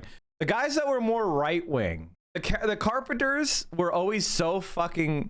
I like the carpenters are cool as fuck, but politically they were always a little bit Sopranos coded. Okay, I'm sorry, but it's true. I'm sorry, it's true. Minorities, a lot of non-voters motivated them to come to the polls. The challenge of being a minority, of course, is that you're anointed as a representative for the entire community. You know this. You know this too. I do, unfortunately, but I don't have to run a major world city. If you don't deliver for New York, it'll be not just Mamdani that's failed, it's socialism that's failed. If you don't deliver for New York, it'll be Muslims have failed in public office. Immigrants have failed, not just around Mamdani. Sorry, I don't want to, I'm trying to get to the bottom of how much does this weigh on you? Serious question. That must weigh on you in this moment where... By the way, is that not fucking batshit? How many white liberals have failed at office and nobody's like, whites have failed, liberalism has failed? We all now have to, and I don't think, by the way, I think Mehdi's right. I think Mehdi's completely right, which is why, ladies and gentlemen, I am not going to join in the cacophony of people that are trying to trash Zoran before he even gets into office. And I think if you are one of those people, you're a piece of shit. You're a piece of shit. He has literal guns to his head. Give the guy some space to demonstrate program that he ran on. And I have no problem with putting pressure on him. I have no problem with saying he should do X or Y or object or X or Y thing. But the way that people are so eager, they want to throw everything in the trash and just do this social media nihilism. It just blows my mind. Everything's great now. The uncles are calling you all the time now. But they're the first people who'll turn on you and say, you let us down, Peter. Yeah. Look, I'm sure those calls will come. And I think the important thing for me is if I focus on the work, if I deliver, then everything else can come with that. But if you are chasing that validation, then you start to find yourself increasingly divorced from why you're doing this. I mean, in the beginning of this, it was not for the validation because there wasn't all that much to be found when we started this campaign, right? We were told again and again, this was an interesting idea, maybe this was a vanity campaign, this was that. And we had to build something. Yes. And I think that is also the way. But you built it with the historic firsts. On election night, we put up that graphic. Yeah. First African-born mayor, first Muslim mayor, first socialist. First Arsenal fan. First Arsenal fan. Did we ask all the previous mayors who they supported? I'm going to go out on a limb and say. But those firsts must weigh on you. I think they are part of how the world sees me. Yeah. And I also know that to be a first means all of those that came before you, and always reckoning with that, of what you are a part of. You cannot lose sight of all of that. You recently spoke out against Republicans refusing to extend subsidies for the Affordable Care Act during the shutdown. You were against the 8 Senate Democrats who voted with Trump and the Republicans to reopen the government. Chuck Schumer oversaw that debacle. There's some reporting. Before you keep going, Dora, can you get my phone for 1 second? I want to show you one photo. Okay. You can keep going. All right, I'll keep going. You recently spoke out against the Republicans. Chuck Schumer oversaw that debacle in the Senate. A lot of people say he was involved in the negotiating behind the scenes. A lot of people are upset with him. The polls show he's super unpopular. Is it time for Chuck Schumer to go? I think it's time for me to focus on this transition and to start delivering for New Yorkers from day one. I think I've been clear. I think it was a very bad deal. It does not make any sense to me to have fought for the extension. But you are now, sorry to break this to you, Zoran Mamdani, you are now a prominent national Democrat. Your name is up there when people talk about Democratic leaders. So when we're talking about Chuck Schumer's effectiveness, whether he should stay in the role, people expect you to have an opinion. I can tell you the opinion of the deal. That is not a deal. How about the opinion of the Democratic Party and how it behaved? Oh, I think... disappointing? I think you cannot separate the party at large from that deal. I mean, this was a shutdown, which was because of the Republican Party's insistence on throwing millions of Americans off of healthcare to the extent that they would rather shut the entirety of the government down, throw millions of people off of SNAP benefits. And then after all of those days, to just reopen it without having won any of those same demands. This is part of the problem with having one of our first big winners be an executive, is because as an executive, you are responsible for a real place, right? Like, I think people are used to legislators, which are the perfect place for political gadflyism. Being a legislator is the perfect place for political gadflyism because, one, you're simultaneously not responsible for anything in any particular place because you're part of a whole, but they also cannot isolate you. They need your vote if they're going to pass legislation. If you want to be kind of an inside-outside strategy, legislative positions are great for that. Executives are the place you get as a mature political movement. And I think Zoran is kind of caught out in the contradictions of getting an executive position. What is gadflyism? Gadflyism is when you just go around stinging people with uncomfortable truths. And you're not trying to build something. You're just kind of like, imagine having a needle and you're just poking people and you're being like, Chuck Schumer is a fucking loser and he's completely ineffective. That is completely true. However, you're kind of forcing Chuck Schumer to be opposed to you now, right? You're forcing Chuck Schumer to use whatever political leverage he has to contain you because you're coming after him. So as an executive, he depends upon the provision of money to New York. He needs to have Democrats willing to defend New York, or else he'll be a massive failure. And that's the problem with being an executive while you don't have the legislative area covered. And it was always my concern about running for mayor. I don't have faith. I don't think mayor's races are the right target, personally, at this point. I'm not against it, but we need to have president. Like, we need to have the executive that can cover the entire country and protect socialists in lower office. Because Democrats and the Republicans are going to try to isolate, just like Venezuela, right? Like, what did we do to Venezuela? We isolated it. We sanctioned it. We removed it from the commerce of nations. We stole all their money. And then we're like, look, socialism never works, because we're fucking destroying Venezuela through every means we have. I think Zoran is trying to avoid the Venezuelization of New York in the sense of isolation and, you know, being sanctioned and robbed and all that shit. And it is a difficult line to walk. And I'm not sure. I personally don't think you could trust those guys. You know, like, I don't think you could trust those guys. And I think the problem I have with Zoran's strategy is he's coming out and being too openly supportive of the people that hate him. And therefore he's smearing shit on himself by association with them. And that hurts him. And they're not going to be thankful for that. They're just going to laugh at you for smearing their shit on yourself. Is the question of what was the point of all that? And the polling shows, unfortunately, that Democrats are now associated with having lost the battle for the shutdown, having been ahead. Speaking of Democratic leadership, the New York Times recently reported that you dissuaded young progressive city council member Chi Osei from primarying House Minority Leader Hakeem Jeffries. Is it true that you discouraged him from running? And if so, why? Many would say Hakeem Jeffries also needs primarying, not just Chuck Schumer. You know, what I've shared is that I have deep respect for what Chi has done at the city council, especially for tenants. And for those who don't know, you should look into the FAIR Act. And I believe that the most critical fight right now in delivering affordability and taking on authoritarian administration is right here in New York City. But give me 1 second. I want to show you something very quickly. You're asking me about Chuck Schumer. If I can just take the top phone. Here's the thing. Basically, the people involved in the Zoran administration believe that Zoran performing well is going to be better for the long-term health of socialism in America than using his momentum to try to spread the counter-establishment politics nationwide. I think they're wrong. I think they're wrong. I don't agree with you. But that being said, I'm also not going to spend all my time trashing him because I disagree with him.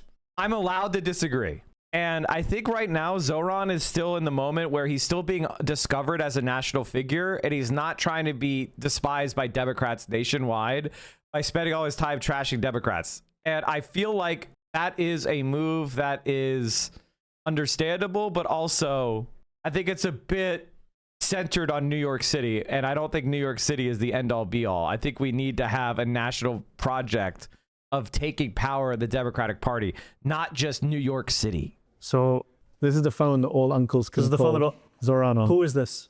That is your father, Mahmoud Mamdani. Who does he look increasingly like? Chuck Schumer.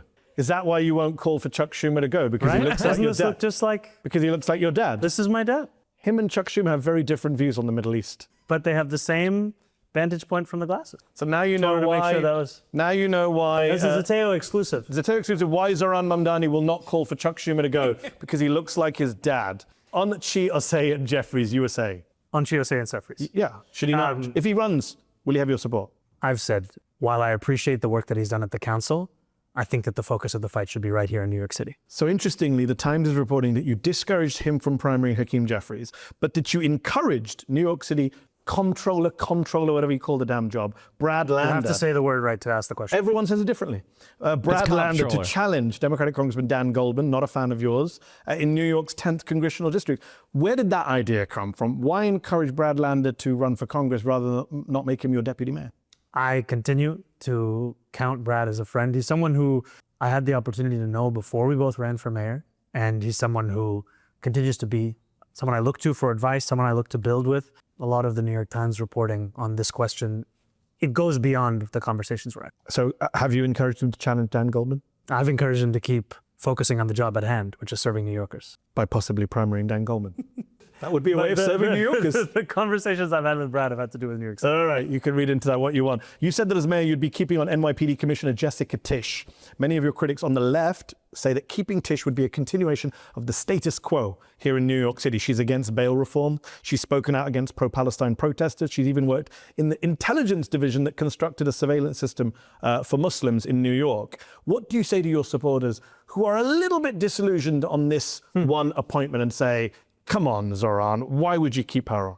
So I said in the primary that I would consider keeping on Commissioner Tisch, and then I said in the general that this is a decision I was making to retain her. And much of that had to do with the fact that when Eric Adams had appointed Commissioner Tisch, he had truly stacked the upper echelons of the NYPD with corruption and a complete lack of accountability.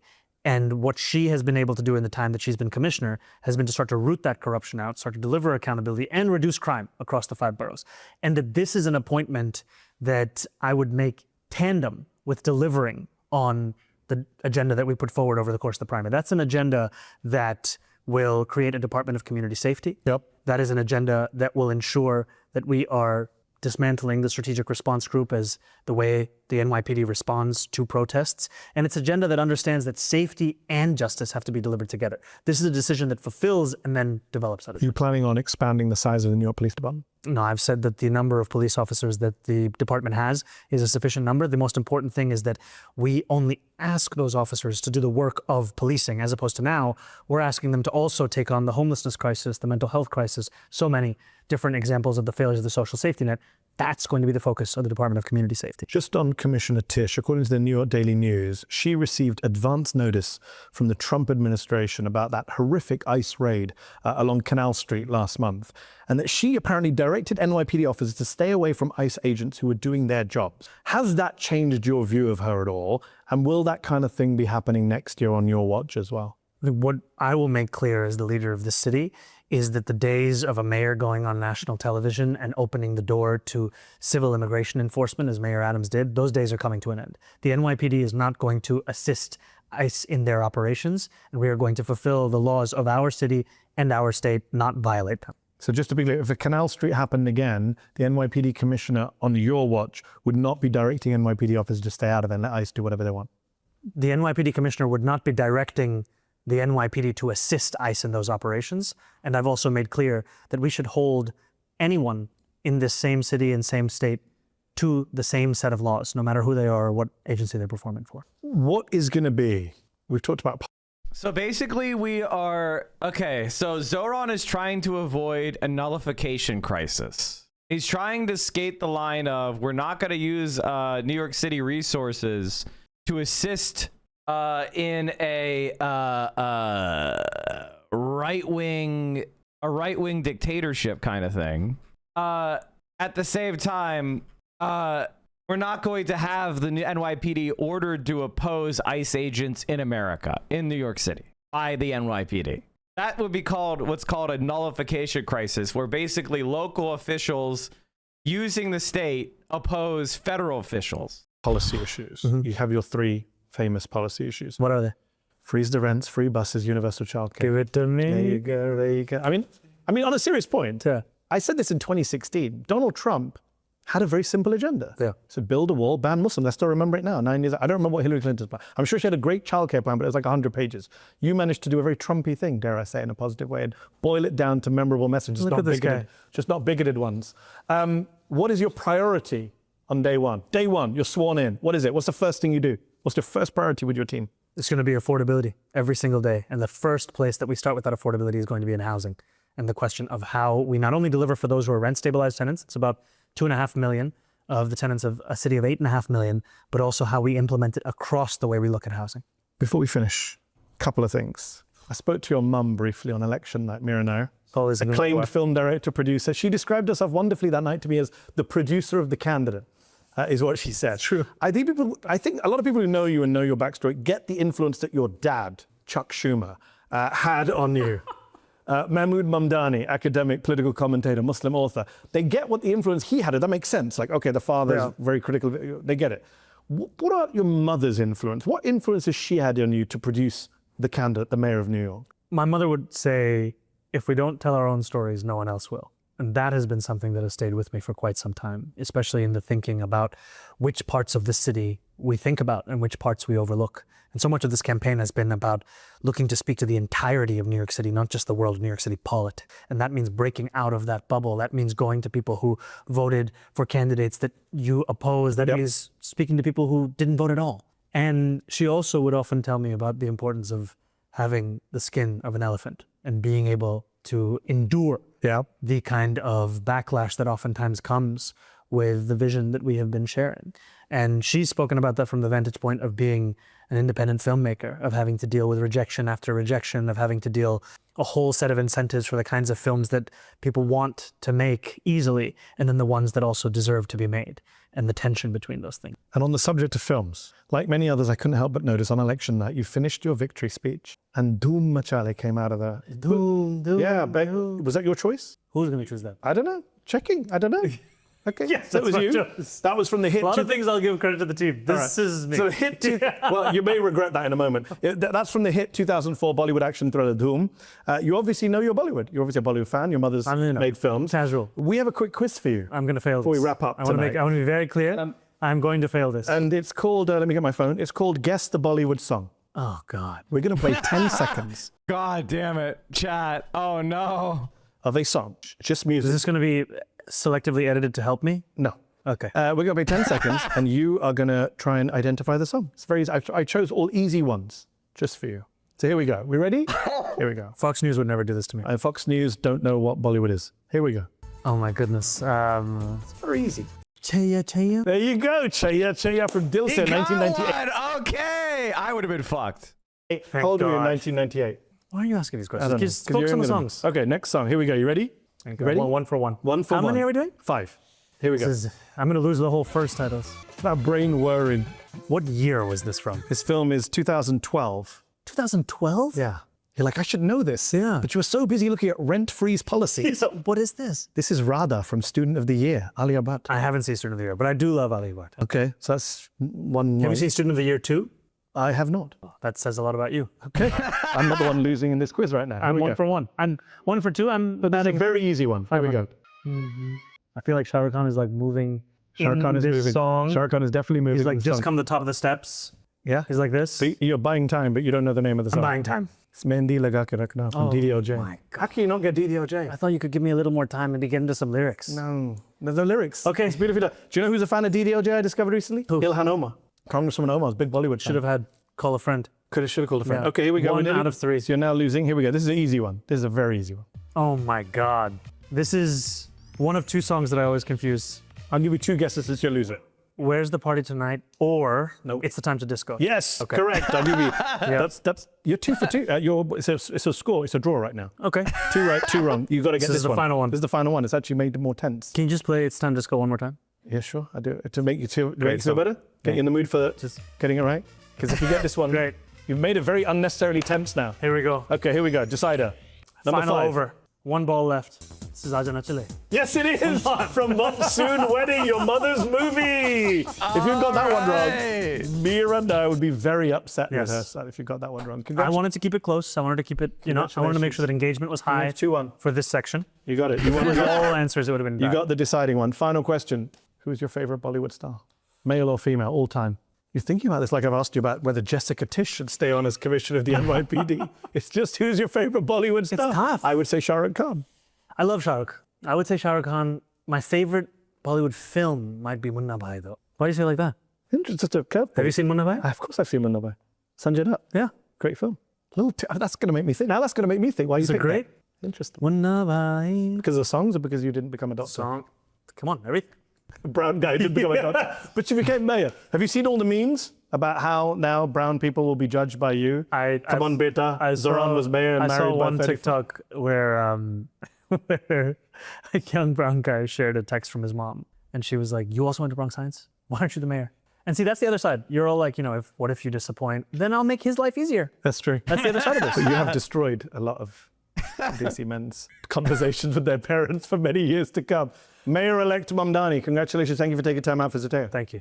All right, chat. Well, that was a fun interview. I feel like looking at Zoran is about understanding politics and the distinction between campaign and governance, and understanding that we don't have the power that we wish we had. I think a lot of people channel their frustration of like, why isn't Zoran doing everything I want him to do right now? And the answer is because he's facing massive opposition.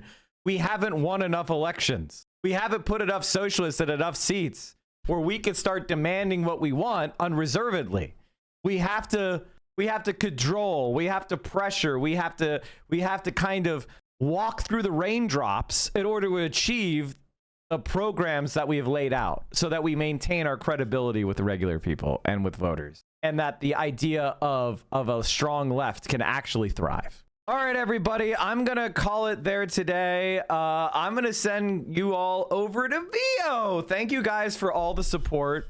It really did mean a lot. I appreciate all of you. We ended up with 63 subs on the day, which means we've almost completely recovered the drop that happens over the course of the weekend, which is always great. I really appreciate all of you. Thank you for all the support. Don't forget, you can support me on all sorts of platforms. Here's some other links of mine where you'll get more of my insights. Hello, is it broken? There it is. Thank you, everybody. I'll see you all tomorrow at 7 a.m. Eastern, 10 a.m.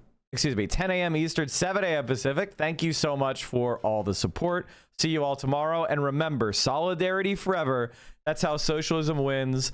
And let's have each other's backs and treat comrades with mutual respect and good faith. All right, everybody, stay safe. I'll see you soon.